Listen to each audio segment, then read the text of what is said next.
جل اللجن اللجن اللجن يا مولا اللجن اللجن اللجن اللجن اللجن اللجن اللجن يا صاحب السماء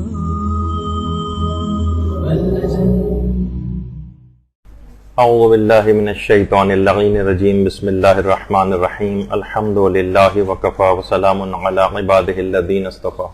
درود بھیجیے.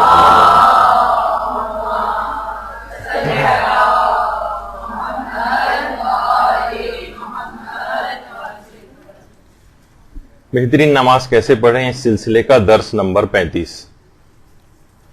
مستحب نمازوں کے فقہی احکام جاری تھے اور بہت اہم مستحب نمازیں کہ جن کا عام طور پر زندگی میں جن سے بہت زیادہ واسطہ پڑتا ہے ان کا آج سے ذکر شروع کر رہے ہیں. نوافل یومیہ پر تو ہماری پچھلی نشست ہو چکی ہے. آج ہے نماز وحشت قبر کے فقہی مسائل. دیکھیے یہ جو نماز وحشت قبر، یہ عام طور پر مستحب نمازوں کے اندر علماء اس کو لکھتے ہیں اور یہ نماز 3 ناموں سے مشہور ہے: صلاۃ الہدیہ، صلاۃ لیلۃ الدفن اور صلاۃ الوحشہ کے نام سے. یعنی نماز ہدیہ بھی کہلاتی ہے یہ، اور نماز لیلۃ الدفن بھی کہلاتی ہے، اور نماز وحشت بھی کہلاتی ہے. دماغ میں ایک سوال یہ آتا ہے کہ وحشت قبر سے کیا مراد ہے؟ ایک بات مشہور ہے کہ بہت سے ایسے افراد کی بھی نماز وحشت قبر پڑھی جاتی ہے کہ جو اپنی زندگی میں خود نمازوں سے بہت وحشت کیا کرتے تھے اور پڑھتے ہی نہیں تھے. 70 80 سال کی نمازیں اکثر لوگ آ کر پوچھتے ہیں، پھر 1 آدھ سال کی ان کے لواحقین پڑھوا دیتے ہیں. تو وحشت قبر اصل میں دیکھیے، کسی بھی نئی جگہ جب بھی انسان جاتا ہے اور اس جگہ سے مانوس نہیں ہوتا ہے تو اسے وہاں پر ایک وحشت تو ہوتی ہے. ایک کسی وسیع و عریض اگر محل کے اندر بھی آپ کو لے جایا جائے تو وہاں پر بھی ایک انسان ایک نئی جگہ پر جا کر ایک وحشت کو محسوس کرتا. اور یہی وجہ ہے کہ روایات میں قبر کی 3 چیزوں سے بہت ڈرایا گیا ہے: قبر کی تنگی سے، تاریکی سے اور تنہائی سے. تنگی، تاریکی اور تنہائی، اس سے انسان کو وحشت ہوتی ہے. جیسے اندھیرے سے انسان وحشت کرتا ہے، کسی تنگ جگہ میں انسان وحشت کرتا ہے. روایات میں جملہ آیا ہے کہ بہت سارے اس قسم کے افراد جو انتہائی تنگ دل ہوں، کسی پر ایک پیسہ خرچ کرنے کو تیار نہ ہوں، جو خود اتنے دل کے تنگ ہوں، قیامت میں ان کو اتنی چھوٹی جگہ پہ رکھا جائے گا جتنا ایک کیل کا ایک سوراخ دیوار کے اندر ہوتا. تو تنگی، تاریکی اور تنہائی، جس سے انسان عام طور پر ڈرتا ہے. اور دیکھیے یہ مراحل جو ہیں بہت سخت مراحل ہیں، اور جب بھی انسان انتقال کرتا ہے، بہرحال اس کو اپنی قبر کے اندر جانا ہے، وہاں پر انسان بہت زیادہ تنہائی محسوس کرے گا. اور وہ آخری مرتبہ اپنے ملنے والے جب اس کو قبر میں بند کر کے جا رہے ہوں گے، اس وقت نہایت حسرت سے ان کو دیکھے گا کہ اب میں ہوں اور یہ میرے اعمال ہیں، اور ان تمام افراد سے اب جدائی کا مرحلہ آ گیا. لہذا اس جگہ کے لیے انسان کو ہمیشہ تیاری کرنی چاہیے کہ جو انسان جہاں پر ہمیشہ اس کو رہنا. کچھ افراد اس نماز کے نام کے اوپر ایک اعتراض کرتے ہیں کہ کیا نماز وحشت قبر کا نام صحیح ہے. مثلاً وہ کہتے ہیں کہ عموماً کہ اصلاً تو یہ نماز وحشت کو دور کرنے والی، تو اس کا نام نماز رفع وحشت ہونا چاہیے. تو بہرحال بظاہر یہ لگتا ہے، اور حقیقت بھی یہ ہے کہ جو اسلامی روایات ہیں اس میں یہ نام نماز وحشت نہیں آیا ہے. البتہ اس کے باوجود بھی نماز وحشت، صلاۃ الوحشہ، اس نام سے علماء اور فقہا نے اپنی کتابوں کے اندر باقاعدہ اس کی چیپٹر قائم کیے ہیں اور اس میں ان کی اس نماز کی تفصیل لکھی. یعنی انہوں نے بھی اس پر کوئی اعتراض نہیں کیا، اور اس سے مراد وہی ہوتی ہے اگر کوئی کہے کہ نماز وحشت قبر پڑھنا ہے تو قبر میں وحشت اور تنہائی کو دور کرنے کے مداوع کے طور پر جو نماز پڑھی جاتی ہے اسی کو نماز وحشت قبر کہتے ہیں. تو لہٰذا اس نام پر اس لحاظ سے کسی اعتراض کرنا کوئی ایسا ویلڈ اعتراض نہیں ہے، علماء نے بھی اس نام کو قبول کیا. اچھا، اب اس نماز وحشت قبر کا حکم اصلاً کب ہے؟ مثلا ہمارے یہاں بہت سے اعلانات ہوتے ہیں مردے کے مرحوم کے انتقال کے بعد کہ ان کے لیے نماز وحشت قبر کی استدعا کی جاتی ہے. اصلاً روایت کے اندر یہ چیز دوسرے مرحلے کے اوپر آئی ہے، جس کا اور پہلی چیز جو آئی ہے جو کہ اصل حکم ہے وہ لوگوں کے اندر اتنا زیادہ مشہور نہیں، لوگ پھر بھی عام طور پر کرتے ہیں، اور وہ ہے پیغمبر اسلام ختمی مرتبہ صلی اللہ علیہ وآلہ وسلم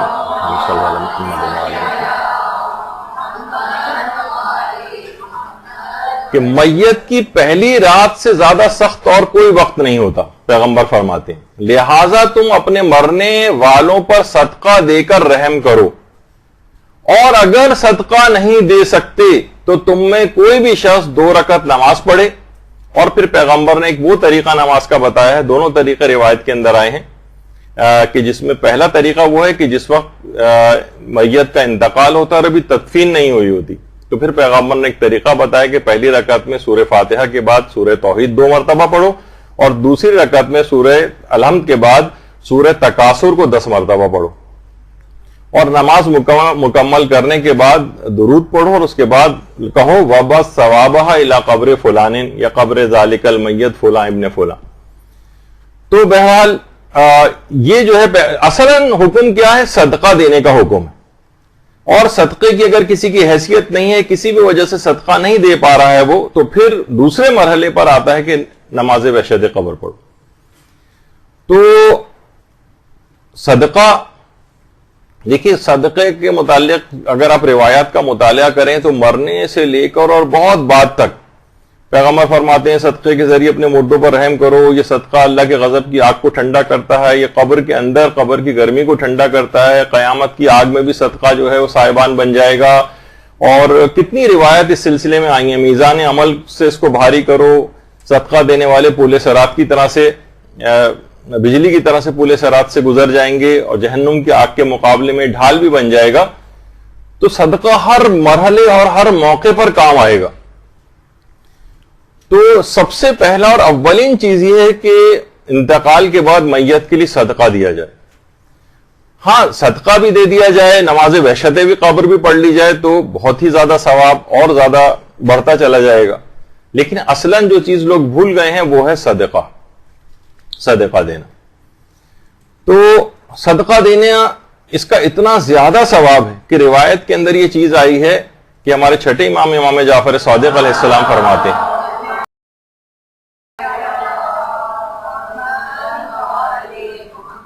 کہ جب کوئی شخص کسی مرنے والے کو ثواب پہنچانے کے لیے صدقہ دیتا ہے تو اللہ جبریل کو حکم دیتا ہے کہ وہ 70,000 فرشتوں کے ساتھ اس کی قبر پر جائیں، جن میں سے ہر ایک کے ہاتھ میں نعمت الہی کا ایک طبق ہوتا ہے، اور ہر فرشتہ اس کو السلام علیکہ یا ولی اللہ کہتا ہے، اور بتاتا ہے کہ خدا کے بندے تمہارے لیے ہدیہ فلاں مومن نے بھیجا ہے. اس کی قبر منور ہو جاتی ہے، اللہ بہشت میں اسے 1000 شہر عطا کرے گا، اور 1000 عوروں سے اس کا ازدواج کرے گا، اسے 1000 پوشاکیں پہنائے گا، اس کی 1000 حاجات کو پورا کرے گا.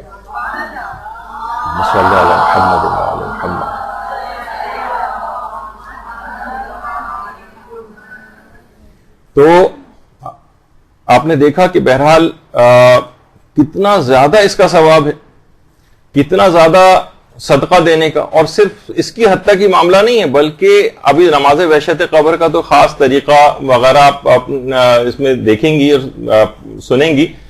اصلاً یہ ہے کہ جو عام کوئی سی بھی 2 رکعت نماز مستحبی ہے اس کا بھی بہت زیادہ ثواب ہے. مثلا فجر کے طریقے سے اگر آپ 2 رکعت نماز مستحب اگر کوئی شخص جو ہے وہ پڑھ لے بالکل عام فجر کے طریقے سے، اور میت کو ثواب ہدیہ کر دے تو اس کا بھی بہت زیادہ ثواب ہے. نماز وحشت قبر کا ثواب الگ ہے، اور اس طرح کی نماز جو کہ میت کو ہدیہ کی جاتی ہے اس کا ثواب الگ. روایت میں یہ چیز آئی ہے کہ پیغمبر اسلام کا ایک قبر کے پاس سے گزر ہوا اللہم صلی علی محمد وآل محمد. اور ابھی گزشتہ مردے کو دفن کیا گیا تھا اس قبر میں، اور وہ رسا اس پر رو رہے تھے، تو پیغمبر نے فرمایا تمہاری مختصر سی 2 رکعت نماز جسے تم بہت حقیر سمجھتے ہو، اس قبر والے کے لیے تمہاری تمام دولت سے بہتر. یعنی حقیقتاً اس کو اتنا زیادہ اس کا بینیفٹ ہے مردے کے لیے کہ ہم تو بہت معمولی چیز سمجھتے ہیں نا، 2 رکعت نماز فجر کے طریقے سے پڑھ کے، اس کے لیے بہت بڑی بات ہے. تو عام 2 رکعت نماز پڑھنے کا بھی بہت زیادہ ثواب ہے. اور صرف یہی نہیں، یعنی نماز اس لحاظ سے اگر آپ دیکھیں کہ نماز وحشت قبر کی فضیلت کے عنوان سے اگر اس کو دیکھیں کہ مرحوم کو تو فائدہ ہوتا ہی ہے. یعنی کیا فائدہ ہوتا ہے کہ پروردگار 1000 فرشتے اس کی قبر پہ بھیجتا ہے، اس میت کی قبر کو سور پھونکے جانے تک کشادہ کرتے رہتے ہیں. اور صرف یہی نہیں بلکہ جو پڑھنے والا ہے، روایت میں آپ کے جو سامنے ہے کہ نماز پڑھنے والے کو ان تمام چیزوں کے برابر اجر ملتا ہے جن پر سورج طلوع ہوتا ہے، اور اس کے 40 درجات اس نماز پڑھنے کی وجہ سے بلند کر دیے جاتے ہیں. اللہم صلی علی محمد. یعنی سوچیں کہ سورج طلوع دنیا میں جن چیزوں پہ ہوتا ہے اس کا کوئی حد اور شمار ہے؟ کروڑوں، اربوں، کھربوں، یعنی وہ کسی گنتی میں نہیں آ سکتی. اتنا ثواب اس کے نامہ اعمال میں لکھ دیا جاتا ہے، اور اس کے 40 درجات بلند کر دیے جاتے ہیں. تو اچھا، اب نماز وحشت قبر جب انسان پڑھتا ہے تو ہوتا کیا ہے؟ یہی آپ نے سنا کہ فرشتے اس کی قبر میں آتے ہیں لباس لے کر، اور اسی قبر کو مسلسل کشادہ کرتے رہتے ہیں. وحشت جو تنہائی ایک دور ہوتی ہے، اور وہ تنگی جو تھی وہ بھی دور ہوتی جاتی ہے، مسلسل اسی قبر فراخ ہوتی چلی جاتی. اور 1-2 نہیں بلکہ 1000 فرشتوں کو پروردگار عالم بھیجتا. تو مرحوم کے لیے بہت زیادہ اس نماز میں فائدہ ہے. یہی وجہ ہے کہ ہمارے علماء میں مرزا حسین نوری کتنے زیادہ، جن کی بہت بڑے محدث تھے، اور ان کی کتاب دارالسلام وہ بہت مشہور ہے. اسی کتاب میں مرزا حسین نوری نے آخوند ملا فتح علی سلطان آبادی، جو کاظمین میں باقاعدہ درس دیا کرتے تھے اور بہت بڑے علماء اور مجتہدین میں ان کا شمار ہوتا تھا، ان کا ایک واقعہ نقل کیا ہے. آخوند ملا فتح علی سلطان آبادی یہ جو تھے اتنے بڑے عالم تھے کہ یہ شیخ عبد الکریم حائری کے بھی استاد تھے. یعنی جنہوں نے حوزہ علمیہ قم قائم کیا ہے، شیخ عبد الکریم حائری. آج یہ جو علمی بہار آپ کو نظر آ رہی ہے قم میں، اس کے مؤسس اور بانی یہی ہیں شیخ عبد الکریم حائری. ان کے بھی استاد تھے آخوند ملا فتح علی سلطان آبادی، اور شیخ عبد الکریم حائری کے بھی استاد تھے یہ، اور یہ مرزا حسین نوری کے بھی استاد تھے. اور روضہ امیر المومنین علیہ الصلوۃ والسلام میں اللہم صلی علی محمد وآل محمد،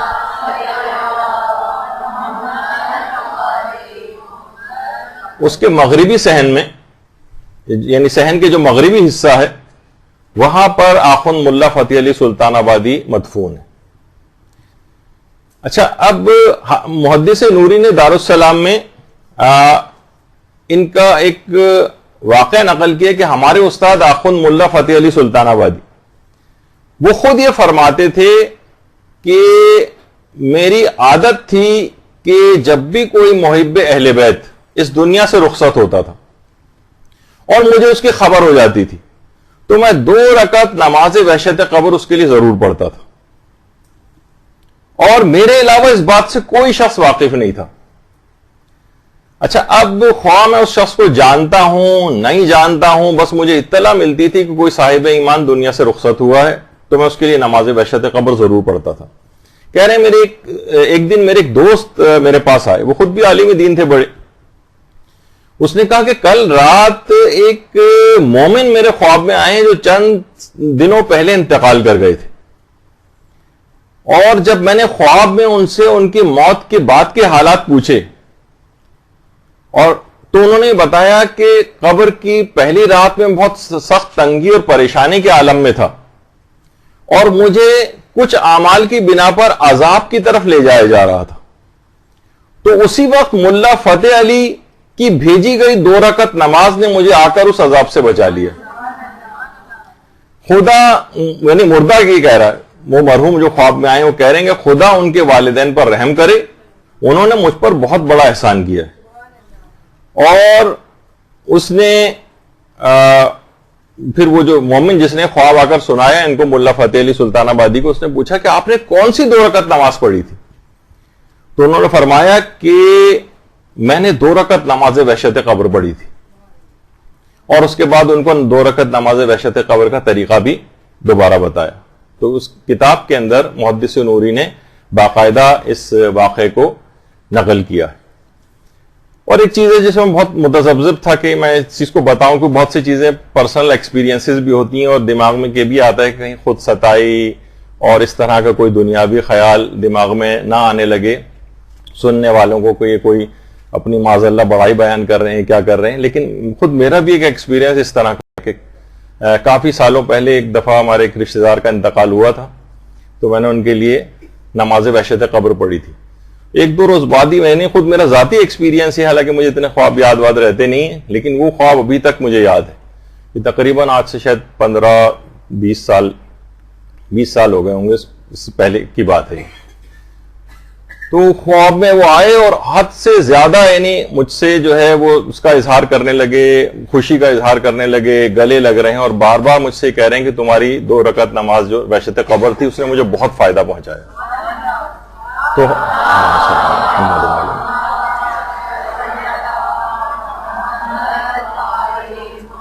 تو یہ بات میں نے اس طور پر یوں بتا دی کہ صرف یہ علماء وغیرہ سے مخصوص نہیں کہ واقعات میں پڑھتے ہیں، کوئی عام سا گناہگار بھی شخص اگر یہ پڑھے تو نماز کے اندر اتنی طاقت ہے کہ وہ اتنا زیادہ ثواب اور فائدے پہنچا دیتی ہے مرحوم کو. تو اس لحاظ سے اس بات کا ذکر کر دیا. تو یہ ایک بڑی ویسی نماز ہے، بہت اہم نماز ہے. اور یہ جو نماز اس لحاظ سے پڑھی جاتی، چاہے وہ 2 رکعت عام مستحب نماز ہی مرحوم کے لیے پڑھیں، تو اس کے متعلق ہمارے امام جعفر صادق علیہ الصلوۃ والسلام فرماتے ہیں،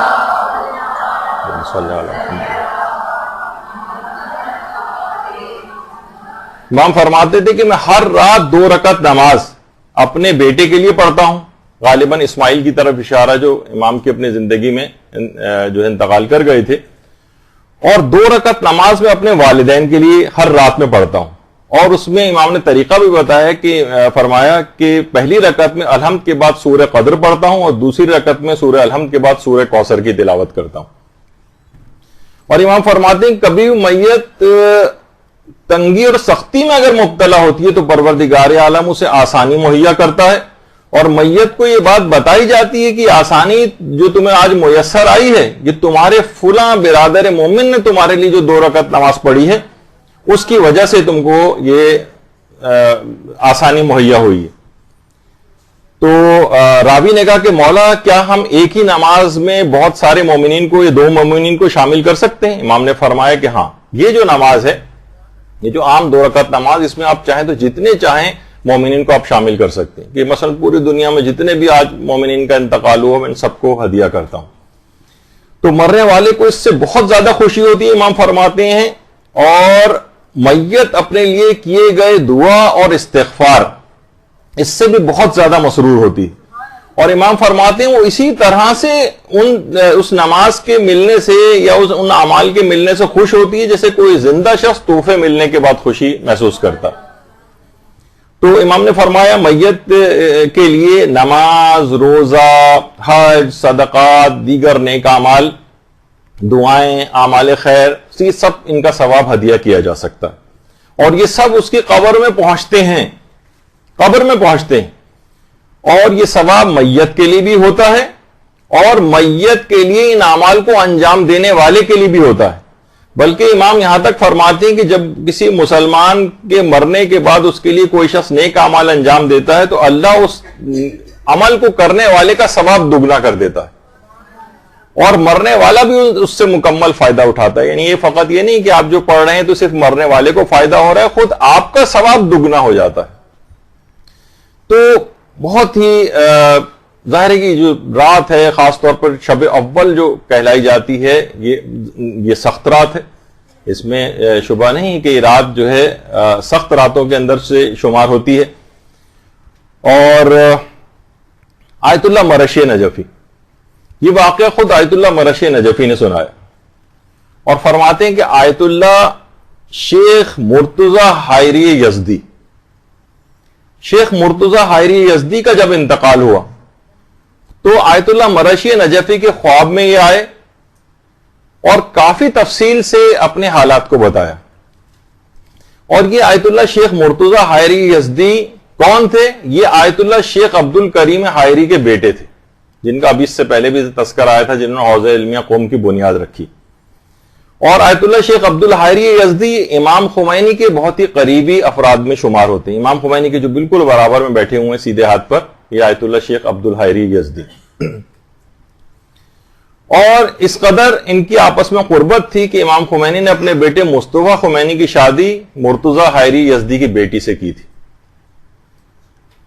تو اس لحاظ سے مصطفیٰ خمینی جو امام خمینی کے بیٹے جو انہیں عراق میں شہید کر دیا گیا تھا، ان کی جو زوجہ تھیں وہ آیت اللہ مرتضی حائری یزدی کی بیٹی تھی.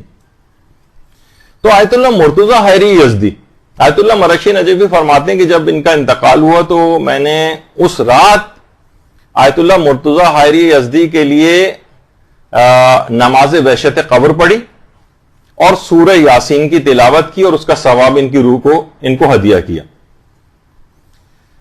اچھا، اس کے صرف چند راتوں کے بعد ہی میں نے ان کو خواب میں دیکھا اور خواب میں مجھے اچھی طرح معلوم تھا کہ ان کا انتقال ہو چکا ہے اور مجھے اس بات کا تجسس تھا کہ میں آیت اللہ مرتضی حائری یزدی سے پوچھوں کہ مرنے کے بعد ان کے ساتھ کیا ہوا.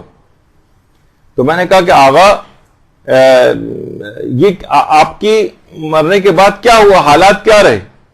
تو مجھے ان کی حالت سے دیکھ کر لگا کہ آغا حائری بہت خوش ہیں اور انہوں نے کہا کہ بہت سے مرحلوں سے گزر کر میری روح میری جسم سے باہر آئی اور بہت آہستگی کے ساتھ جسم سے نکل گئی، اور جب مجھے قبر میں رکھا گیا تو میں نے اوپر سے اپنے جسم کو مکمل طور پر پہلی بار دیکھا. جب روح جسم سے الگ ہو جاتی ہے اور جسم پڑا رہ جاتا ہے تو روح اس کو دیکھتی، تو میں باہر سے مکمل طور پر اپنے جسم کو دیکھ رہا تھا. میں مبہوت ہو کر رہ گیا اور دل میں ایسی غمزدہ کیفیت طاری ہوئی کہ میں قبر کے کونے میں غمزدہ بیٹھ گیا. قبر کی پائنتی کے پاس سے اچانک سے مجھے کچھ خوفناک آوازیں آنا شروع ہوئی. بڑا تفصیلی خواب آیت اللہ مرشی نجفی نے ذکر کیا. بہت خوفناک آوازیں آنے لگیں، بہت نامانوس آوازیں تھیں. میں نے اس سے پہلے کبھی اس طرح کی رونگٹے کھڑے کر دینے والی آوازوں کو نہیں سنا تھا. اچھا، جو مجھے دفن کر رہے تھے ان میں سے کسی کو کوئی خبر نہیں تھی کہ یہ کیا کیسی آوازیں آ رہی. وہ اپنے کاموں میں لگے ہوئے تھے تدفین میں. تو میں نے دیکھا کہ ایک ویران اور بیابان سی کسی جگہ سے دو افراد آتے ہوئے نظر آ رہے ہیں جن کے جسم آگ کے بنے ہوئے ہیں اور آنکھوں سے شعلے اس طرح سے نکل رہے ہیں کہ میں ان کے چہرے کی بھی شناخت نہیں کر پا رہا تھا. دونوں آپس میں بات چیت کر رہے تھے اور میری طرف اشارہ کر کے جیسے میرے متعلق کچھ بات کر رہے ہیں. میرا خوف بڑھتا ہی جا رہا تھا. میں چیخنا چاہتا تھا لیکن آواز میرے حلق سے نہیں نکل رہی تھی، یعنی صرف میرا منہ کھل رہا تھا اور بند ہو رہا تھا لیکن آواز نہیں نکل رہی تھی. میں زمین پر سہما ہوا لیٹا ہوا تھا، انتہائی خوفزدہ تھا. میں نے پوری قوت مجتمع کر کے بہرحال اپنے پروردگار کو پکارا، پروردگارا میری مدد فرما، اس موقع پر کون ہے جو تو تیرے علاوہ میری مدد کر سکے. اور اچانک اسی وقت مجھے اپنے پیچھے سے ایک انتہائی دل نواز، انتہائی روح پرور اور خوبصورت اور میٹھی آواز سنائی دی. میں نے مڑ کر دیکھا تو پیچھے کی طرف مجھے ایک روشنی سے نظر آئی. دونوں آگ کے بنے ہوئے وہ جو اشخاص آ رہے تھے وہ اس روشنی کو دیکھ کر مجھ سے دور ہونا شروع ہو گئے، یہاں تک کہ دور ہوتے ہوتے اتنا دور چلے گئے کہ وہ بالکل غائب ہو گئے. میں نے سکون کا سانس لیا تو دیکھا اس روشنی کے اندر سے ایک نورانی شخصیت باہر آئی.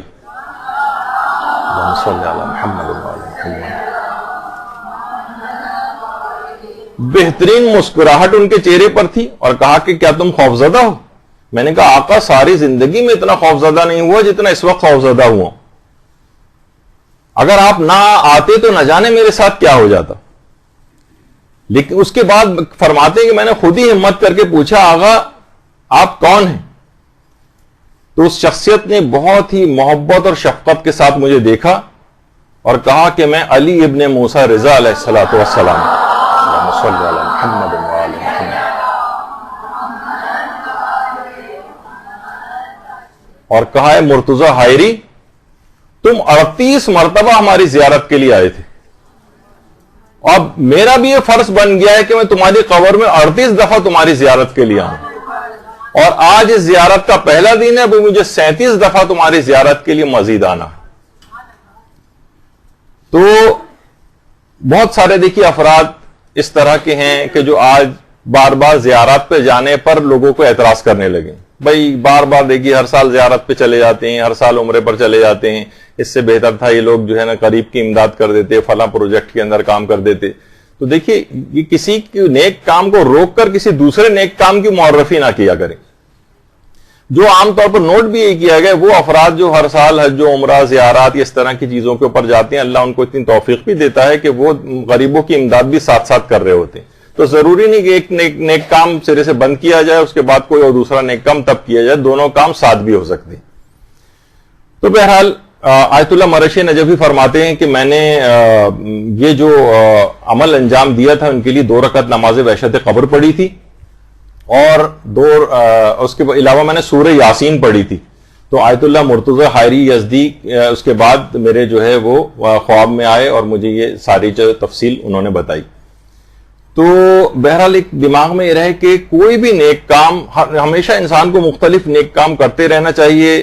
اب جیسے کہ ابھی آپ زیارت کا تذکرہ آیا، قبر میں ہر نیک عمل کسی نہ کسی صورت میں فائدہ پہنچائے گا۔ نمازوں کا بھی آپ نے سلسلہ دیکھا، زیارات کا سلسلہ، اس کے علاوہ اور بھی بہت سارے موارد جو موت کی گفتگو میں نے نقل کیے تھے جو قبر میں اس لحاظ سے ہر نیک عمل فائدہ پہنچانے والا۔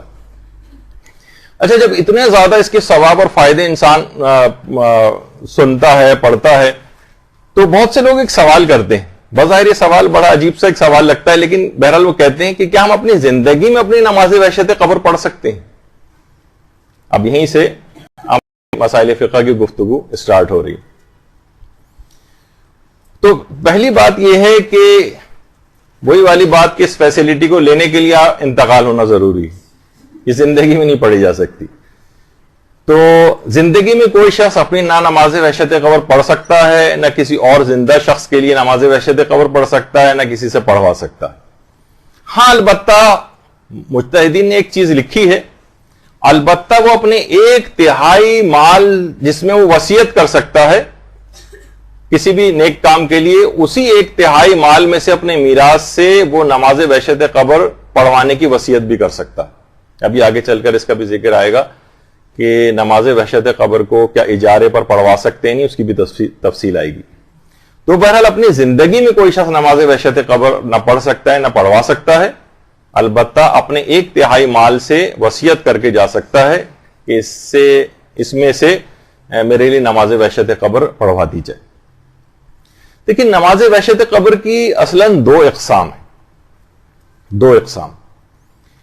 ایک ہے صلاۃ لیلۃ الموت اور ایک ہے صلاۃ لیلۃ الدفن، یعنی جس دن یا رات میں کسی بھی شخص کا انتقال ہوا ہے اور ابھی اس کی تدفین نہیں ہوئی، یعنی صلاۃ لیلۃ الموت یہ موت کے بعد تدفین سے پہلے پڑھی جانے والی نماز ہے۔ ابھی دفن نہیں ہوئے، بہت سے لوگوں کی تدفین میں تاخیر ہو جاتی، تو آپ نے دیکھا کہ اس کے بعد بھی میت کے ساتھ بہت سے مراحل ہوتے ہیں، وہ غمزدہ بھی ہوتی ہے، وحشت بھی کر رہی ہوتی ہے، تو اس وقت کے لیے بھی ایک نماز ہے، یعنی ابھی تدفین ہوئی نہیں ہے، صرف انتقال ہوا ہے، تو یہ صلاۃ لیلۃ الموت کہلاتی ہے۔ اور اس کا طریقہ کیا ہے؟ اس کا طریقہ وہی ہے جو اس سے پہلے آیا کہ پہلی رکعت میں سورہ الحمد کے بعد 2 مرتبہ سورہ توحید اور دوسری رکعت میں سورہ الحمد کے بعد 10 مرتبہ سورہ تکاثر پڑھی جائے۔ یہ ان افراد کے لیے نماز ہے کہ جن کی ابھی تدفین میں کچھ تاخیر ہے، تدفین ابھی نہیں ہوئی ہے، آئندہ کسی وقت ہوگی، کل ہوگی یا اس طرح سے، تو اس وقت کے لیے جو نماز وحشت قبر پڑھی جاتی ہے اس کا طریقہ یہ ہے، اور اصلاً یہ صلاۃ لیلۃ الموت کہلائی جاتی ہے۔ تو ایک تو ہو گئی یہ نماز، دوسری نماز ہے صلاۃ لیلۃ الدفن، یعنی یہ تدفین کے بعد پڑھی جاتی، جب انتقال کے بعد تدفین ہو جائے اس کے بعد یہ نماز پڑھی جائے گی۔ اچھا، تدفین کے بعد، اور اس کا طریقہ کار کیا ہے؟ اس کا طریقہ کار وہی ہے جو سب سے زیادہ مشہور ہے کہ پہلی رکعت میں الحمد کے بعد آیت الکرسی پڑھی جائے گی، اور دوسری رکعت میں الحمد کے بعد 10 مرتبہ سورہ قدر پڑھی جائے گی، اور اس کے بعد ایک دعا پڑھی جاتی۔ یہ ہے تدفین کے بعد والی نماز۔ عام طور پہ لوگ بہت پریشان ہوتے ہیں کہ ابھی تو تدفین نہیں ہوئی، تو ان کو پہلا طریقہ، اور تدفین کے بعد جو پڑھی جاتی ہے اس کے لیے دوسرا طریقہ۔ اچھا، اب ایک سوال بھی آتا ہے کہ زیادہ بہتر یہ ہے کہ یہ دونوں نمازیں ہی پڑھ لی جائیں۔ زیادہ بہتر یہ کہ پہلے طریقے سے بھی پڑھ لی جائے تدفین سے پہلے، اور دوسرے طریقے سے بھی پڑھ لی جائے تدفین کے بعد۔ ضروری نہیں کہ ان میں سے صرف جو سب سے زیادہ رائج ہے ہمارے یہاں تدفین کے بعد والی ہے، لیکن اس سے پہلے والی نماز سے لوگ بالکل واقف نہیں ہیں، وہ بھی روایات کے اندر اسی طرح سے بیان ہوئی ہے، تو اس کی بھی بہت فضیلت اور اہمیت ہے جس کو نہیں کھونا چاہیے۔ اچھا، اب نماز وحشت قبر کے اندر جو سورے پڑھے جاتے ہیں، جیسے کہ ابھی آپ نے دیکھا، اس میں ایک تو سوروں کے علاوہ آیت الکرسی پڑھی جاتی، آیت الکرسی، اور آیت الکرسی کا بھی اس سے پہلے آپ نے ابھی روایت کا ایک تو فائدہ سنا کہ کس طرح سے فرشتے آتے ہیں اور سارے کے ہاتھ میں جو ثواب ہوتا ہے، لباس ہوتا ہے، اس کے قبر کو کشادہ کرتے ہیں۔ لیکن یہ جو آیت الکرسی، یہ عام زندگی میں بھی مومن مرحوم کے لیے اگر پڑھی جائے تو اللہ، اور اس کا ثواب اہل قبور کو کوئی شخص ہدیہ کر دے تو اللہ اس کے ہر حرف کے بدلے ایک فرشتہ خلق فرماتا ہے جو قیامت تک اس کے لیے تسبیح کرتا رہتا ہے۔ تو بہت زیادہ اللہم صلی علی محمد وعلی محمد، تو پیغمبر اسلام نے بہت ہی عظیم ثواب یہ جو ہے اس کا ذکر کیا۔ اور اس کے علاوہ جیسے کہ اس کے متعلق اس کی ملتی ہیں چیزیں کہ آیت الکرسی، یہ سید القرآن بھی اس کو کہا جاتا ہے، اور قرآن کا بلند ترین نقطہ یہ ہے، اور پیغمبر اسلام آیت الکرسی کی تلاوت کے وقت مسکراتے رہتے تھے۔ پیغمبر کی ایک سیرت تھی کہ وہ مسکراتے تھے ہمیشہ آیت الکرسی کی تلاوت کے وقت۔ اور یرقان کی بیماری کا علاج بھی اس کے اندر ہے، جس گھر میں بھی اسے پڑھا جاتا ہے، شیطان 3 روز تک اس گھر میں قریب بھی نہیں آتا، یعنی اب نہ لڑائی جھگڑے ہوں گے، نہ کوئی فتنہ و فساد ہوگا، یعنی اگر آیت الکرسی اس انداز سے پڑھی جائے۔ وضو کے بعد اگر اسے پڑھے گا تو روایت میں 5ویں امام کی 40 سال کی عبادت کا ثواب اسے دیا جائے گا، اور 70 بار اگر کوئی شخص تلاوت کر لے اس کو تو معالج کی دوا کی محتاجی ختم ہو جائے گی، یعنی بیماری نہیں پڑے گا تو دوا کی ضرورت نہیں پیش آئے گی، اور گھر سے باہر نکلتے وقت اگر اس کو پڑھے گا تو تمام مقاصد میں کامیاب ہو کر لوٹے گا۔ تو بہت زیادہ اس آیت الکرسی کا عمومی زندگی میں بھی جو ہے وہ ثواب ہے، جس کو ہمیں اس کو مسلسل پڑھتے رہنا چاہیے، صرف یعنی نماز کی حد تک نہیں کہ ہم نماز وحشت قبر کی حد تک اس کو، بلکہ ہر نماز کے بعد بھی پیغمبر نے امیر المومنین علیہ الصلوۃ والسلام سے جملات ارشاد فرمائے ہیں کہ اہلی ہر نماز کے بعد آیت الکرسی کی تلاوت نماز کی قبولیت کا باعث ہے، اس کی تلاوت کرنے والا اللہ کی امان میں رہتا ہے اور اللہ اس کی مسلسل حفاظت کرتا ہے۔ تو اس لحاظ سے یہ بہت بہترین، اس کو نمازوں کے بعد بھی پڑھنا چاہیے۔ آپ نے دیکھا وضو کے بعد بھی اس کو پڑھنے کا حکم ہے، نماز کے بعد بھی حکم ہے، نمازوں کے دوران بھی پڑھنے کا، جیسے نماز وحشت قبر کے اندر۔ اور روایتوں کے اندر یہ بھی بات آئی کہ کسی نے سوتے وقت اس کو پڑھ لیا اور ہر نماز کے بعد تلاوت کی تو فالج ہونے سے اور سانپ بچھو جیسے جانوروں سے، یعنی موذی جانوروں سے بھی یہ شخص محفوظ رہے گا۔ اس میں موذی جانوروں کے اندر عام طور پر کچھ جراثیم بھی شامل ہو جاتے ہیں، یعنی اس قسم کی بیماریوں سے بھی آج کل، جیسے ڈینگی اور پتہ نہیں کون کون سے جو امراض ہو گئے سخت والے بھی جو جراثیم کے ذریعے ہوتے ہیں، ان سے بھی انسان کی حفاظت رہتی۔ اچھا، اور اس کے علاوہ ہر نماز کے بعد آیت الکرسی کی تلاوت کی فقر و فاقے سے نجات دلاتی ہے، اس کا رزق وہاں سے ملتا ہے جہاں سے اس کو امید بھی نہیں ہوتی, اور صبح سویرے اگر گھر سے نکلتے ہوئے اس کو پڑھ لے گا, اس آیت الکرسی کو, تو وہ تنگ دستی سے امان میں رہے گا. یعنی روزانہ لوگ کتنا اپنی جابس کے لیے, کاروبار کے لیے اور اس کے لیے نکلتے ہیں, تو یہ تمام مراحل سے بخیر و خوبی گزرے گا اور اس کے رزق میں بھی اضافہ ہوگا. اور اس کے علاوہ جس نے 100 مرتبہ آیت الکرسی پڑھ لی, پیغمبر فرماتے ہیں گویا اس شخص کی مانند ہے جس نے پوری زندگی اللہ کی عبادت میں گزاری. تو انسان باقاعدہ ایک تسبیح پوری آیت الکرسی کی اس انداز سے پڑھ سکتا. تو یہ اب دیکھیں, یہی آیت الکرسی آپ نماز وحشت قبر کے اندر پڑھنی, اور جتنے ثواب آپ نے اب تک سنی یہ سارے نماز وحشت قبر کے اندر والی جو آیت الکرسی ہے, اس کو پڑھنے سے یہی ثواب اور فائدے آپ کو ملیں گے. تو اس لحاظ سے نماز وحشت قبر کا آپ کو اہمیت کا احساس ہو رہا ہے. اور اس کے علاوہ اس کے بعد اگلی رکعت میں سورہ قدر پڑھی جاتی. سورہ قدر کی بھی دیکھیے کتنی منزلت ہے, اور سورہ قدر کو ایک بات اور بتا دیجئے کہ بہرحال بہت سے لوگ انگلیوں کے اوپر بھی یہ 10 کا عدد گن سکتے ہیں, اور تسبیح کے ذریعے بھی اس کو گنا جا سکتے ہیں. یعنی نماز کے دوران اگر تسبیح ہاتھ میں لے کے کوئی بھی ذکر پڑھنا ہو تو اس میں بھی کوئی حرج نہیں.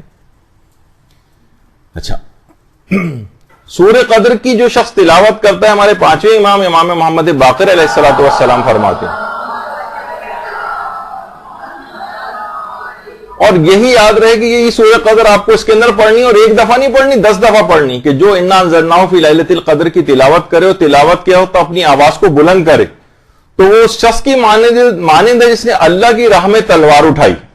اور جو اس سورے کی تلاوت آہستہ کرے تو اس شخص کی مانند ہے راہ خدا میں اپنے خون میں آلودہ ہوا. اور جو شخص سورہ قدر کو 10 مرتبہ پڑھے, اللہ اس کے 1000 گناہ کو مٹا دیتا. اور اس میں 10 دفعہ ہی سورہ قدر پڑھی جاتی, یعنی 1000 گناہ تو فقط صرف اس 10 دفعہ سورہ قدر پڑھنے سے ہی معاف ہو جاتے ہیں. اور اتنا ثواب جو شہید خاک و خون میں غلطہ ہوتا ہے جہاد میں, وہ ثواب اس کو دیا جاتا ہے. اور جو شخص سورہ قدر کی تلاوت کرے گا, اللہ اس کو ماہ رمضان میں روزے رکھنے کا اور شب قدر میں جاگتے رہنے کا ثواب عطا کرے گا. تو اس کے اندر آپ 10 دفعہ پڑھ رہے ہیں. اور اس کے علاوہ پیشانی پر مومنین کی جو نور قیامت کے روز ظاہر ہوگا, اصلاً وہ نور سورہ قدر ہی کا نور ہوگا. تو روایت میں یہ بات بھی آئی ہے, حکایات کے اندر, کہ آیت اللہ شیخ محمد علی بروجردی نے ایک مرتبہ آیت اللہ شیخ محمد حسین کمپانی سے پوچھا تھا کہ آپ کے جو ہونٹ ہر وقت ذکر میں مصروف رہتے ہیں, حتیٰ کہ آپ سلام اور دعا اور بات چیت کے درمیان بھی اس کو ترک نہیں کرتے, یہ کون سا ذکر ہے جو آپ پڑھتے ہیں؟ آیت اللہ محمد حسین کمپانی نے مسکرا کر بڑے تامل سے جواب دیا, کتنا اچھا ہے کہ انسان روزانہ 1000 مرتبہ سورہ قدر کی تلاوت کر لیا کرے.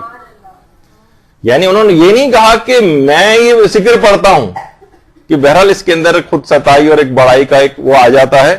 کیا یہ اچھا ہے کہ انسان روزانہ 1000 دفعہ سورہ قدر کی تلاوت کر لیا کر. تو ہم 10 دفعہ سورہ قدر پڑھنے سے گھبرانے لگتے ہیں اور ٹانگوں کے اندر چیونٹیاں دینگنے لگتی ہیں. 10 دفعہ اگر پڑھیں اور بار بار پہلو نماز میں بدلے جاتے ہیں, وہ 1000 دفعہ روزانہ پڑھتے تھے, 10 تسبیح ہیں اس کی.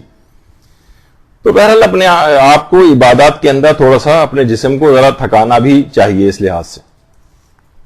اور ابھی آپ نے دیکھا کہ آیت الکرسی اور سورہ قدر یہ اس میں پڑھی جاتی. یہ روزانہ جو حادثات اتنے زیادہ ہوتے ہیں, آیت اللہ بہجت باقاعدہ کہتے تھے کہ وہ سواریوں سے بچنے کے لیے کچھ تاکید کرتے تھے, فرماتے تھے سواری پر سوار ہونے سے پہلے آیت الکرسی کی تلاوت کیا کرو, ممکن ہو تو سواری پر دائیں طرف سے سوار ہوا کرو, سواری پر سوار ہو کر 3 مرتبہ سورہ قدر پڑھو, اور سورہ حدید کو لکھ کر سواری میں ساتھ رکھو, تو تمام حادثات سے محفوظ رہو گے. تو اس کے اندر بھی آپ نے دیکھا کہ آیت الکرسی اور سورہ قدر اس کے اندر بھی آ رہی ہے. تو اس لحاظ سے علماء کی سیرت میں ہے کہ ہر مختلف طریقوں سے عام زندگی میں پیش آنے والے بہت ساری چیزوں کے لیے یہ دونوں سورہ قدر اور آیت الکرسی وغیرہ اس کو علماء جو ہے بتاتے ہیں, اور یہی آپ نماز وحشت قبر کے اندر پڑھیں گے. تو اچھا, نماز وحشت قبر کا طریقہ وہ ابھی آپ نے دیکھ لیا کہ بہت آسان بھی ہے, ایک فلو چارٹ کی صورت میں بھی. دیکھیں, انسان پہلے تکبیر کہے گا, سورہ فاتحہ پڑھے گا, پھر آیت الکرسی پڑھے گا, پھر رکوع میں جائے گا, سمع اللہ, اس کے بعد سجدے میں, سجدے سے اٹھ کر بیٹھے گا, پھر سبحان ربی الاعلیٰ دوسرا سجدہ, پھر دوسرے سجدے سے اٹھ کے بیٹھے, پھر کھڑا ہو جائے دوسری رکعت میں, پھر سورہ فاتحہ سورہ قدر 10 مرتبہ پڑھے, اور اسی طریقے سے لے کر آخر تک. اور پھر آخر میں ایک دعا پڑھی جاتی ہے, اللہم بس ثوابہ الی قبر فلان. یہ پورا ایک سمجھیں ایک لحاظ سے ایک نماز وحشت قبر کا ایک طریقہ آپ کے سامنے آ گیا. اچھا اب یہ جو طریقہ ہے اس کے اندر کوئی تبدیلی نہیں کی جا سکتی نماز وحشت قبر کے اندر. ایک سوال ہوتا ہے کہ اگر کوئی شخص جان بوجھ کر نماز وحشت قبر کا طریقہ بدل دے تو کیا اس کی نماز وحشت قبر صحیح؟ مثلا کوئی آیت الکرسی سے یاد نہیں, اس نے کہا چلے میں انا اعطیناک کل کوثر پڑھ دیتا ہوں. علماء نے فرمایا کہ اسے 2 رکعت نماز مستحب کا ثواب تو مل جائے گا لیکن نماز وحشت قبر کا ثواب نہیں ملے گا. وہ فوائد حاصل نہیں ہوں گے جو نماز وحشت قبر کے ہیں. یعنی ایسا طریقہ بتایا گیا ہے روایت کے اندر جو ایک مخصوص طریقہ ہے نماز کا, اس میں اپنی مرضی سے عام مستحب نماز کی طرح سے تبدیلی نہیں کر سکتے, کوئی سا بھی سورہ اس کے بعد پڑھو نہیں, مخصوص سورہ پڑھیں گے تو ہی اس کے ثواب اور فائدے ملیں گے. آیت الکرسی پہلی رکعت میں پڑھی جائے گی اور دوسری رکعت میں سورہ قدر, یا وہ جو پہلا طریقہ ہے جس میں الحمد کے بعد سورہ توحید اور اس کے بعد دوسری میں سورہ تکاثر پڑھی جاتی ہے, وہ مخصوص ہی سورہ پڑھنے پڑیں گی. اور اگر کسی نے جان بوجھ کر کوئی تبدیلی کی تو عام مستحب نماز بن جائے گی لیکن نماز وحشت قبر نہیں بنے گی. اچھا اب اس کے بعد ایک آ جائیے کہ اگر کوئی شخص بھولے سے, ابھی تو جان بوجھ کے بات تھی, لیکن اگر کسی شخص نے بھولے سے مخصوص طریقے پر انجام نہیں دیا, پڑھنی شروع کی, جیسے کہ اس کا طریقہ کار ہوتا ہے کہ مثلا پہلی رکعت میں الحمد کے بعد جو ہے سورہ قدر زبان پہ آ گئی, سورہ توحید زبان کے اوپر آ گئی. اچھا اب اس کے اندر بھی 2 چیزیں, ممکن ہے کہ آپ کو نماز پڑھنے کے بعد یاد آئے کہ ارے یہ تو مجھے پہلی رکعت میں تو آیت الکرسی پڑھنی چاہیے تھی, یہ تو میں نے کوئی اور سورہ پڑھ دیا, تو وہ نماز کافی نہیں ہوگی. اور نماز وحشت قبر اگر آپ کو فائدے اور ثواب لینے ہیں تو نماز وحشت قبر کو دوبارہ پڑھنا پڑے گا. یعنی نماز کے بعد اگر آپ کو یاد آئے کہ میں نے بھولے سے نماز کے طریقے میں تبدیلی کر دی.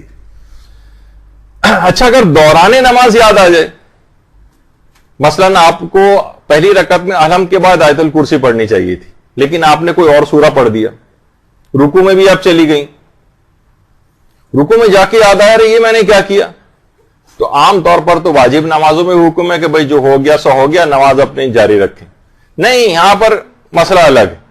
یہاں پر تو رکن کی زیادتی سے پچھلی دفعہ آپ نے سن ہی لیا تھا کہ نماز باطل نہیں ہوتی. آپ جائیے دوبارہ کھڑے ہو جائیں, الحمد تو آپ پڑھی چکی تھی, اس کے بعد آیت الکرسی کے بجائے کوئی اور سورہ پڑھ لیا تھا آپ نے, اب وہ دوبارہ آپ آیت الکرسی پڑھیں, پھر دوبارہ رکوع کریں اور نماز کو آگے کنٹینیو کریں. تو یہ اچھا اسی طریقے سے دوسری رکعت کے اندر بھی یہی والی غلطی ہو سکتی ہے, تو آپ ریورس گیئر لگا کر پھر دوبارہ جائیں, اس کیچ کریں اسی سورے کو دوبارہ جا کر پڑھیں. جیسے سورہ قدر پڑھنا تھا لیکن آپ سورہ توحید پڑھ کر رکوع میں چلی گئی مثلا, تو اب آپ کیا کریں, دوبارہ کھڑی ہو جائیں, الحمد آپ پڑھی چکی تھی, اب 10 مرتبہ سورہ قدر پڑھیں اور اس کے بعد پھر دوبارہ آپ رکوع کریں اور نماز کو آگے کنٹینیو کریں. تو یہ ہے کہ اسلام اس کی طریقے کے اندر تبدیلی کو برداشت نہیں کرتا ہے. اگر نماز پڑھ چکی ہے پھر پتہ چلے کہ میرے طریقے میں نے غلطی کر دی تھی تو اس نماز کو دوبارہ پڑھنا پڑے گا, اور دوران نماز اس کا تدارک کرنا پڑے گا اور پیچھے جا کر اس کو انجام دینا ہوگا جو چیز آپ بھول گئی ہیں. اچھا ہاں ابھی وہ آ رہا ہے کہ کہاں تک پڑھیں گے, وہ ابھی آگے چل کر آ رہی ہے اس کی تفصیل. کیا نماز وحشت قبر کو اجرت دے کر پڑھوا سکتے ہیں؟ تو جواب یہ کہ جی ہاں, اجرت دے کر بھی نماز وحشت قبر پڑھوائی جا سکتی ہے. البتہ اگر اجرت لینے والا بھی غلطی سے یا بھول کر مذکورہ طریقے سے نماز وحشت قبر نہ پڑھے تو یہ کافی نہیں ہے, اور اسے صحیح طریقے سے دوبارہ نماز وحشت قبر پڑھنا ہوگی. کافی نہیں ہے, دوبارہ پڑھنی پڑے گی اس کو. اچھا اس کی ایک تفصیل ابھی آگے چل کر بھی آ رہی ہے, یعنی کوئی اور طریقہ اس میں نہیں چلے گا. اچھا اب ایک ہے کہ تدفین سے جو پہلے والی نماز ہے اس میں یہ آیا کہ جناب پہلی رکعت میں الحمد کے بعد 2 مرتبہ سورہ توحید یعنی قل اللہ احد پڑھی جائے گی, اور دوسری رکعت میں الحمد کے بعد 10 مرتبہ سورہ تکاثر پڑھی جائے گی. دیکھیں سورہ تکاثر کے بھی متعلق بھی بتا دیا جائے کہ دیکھیں اس کا بھی بہت زیادہ ثواب ہے. یعنی تفسیر مجموع البیان میں امام جعفر صادق علیہ الصلوۃ والسلام نے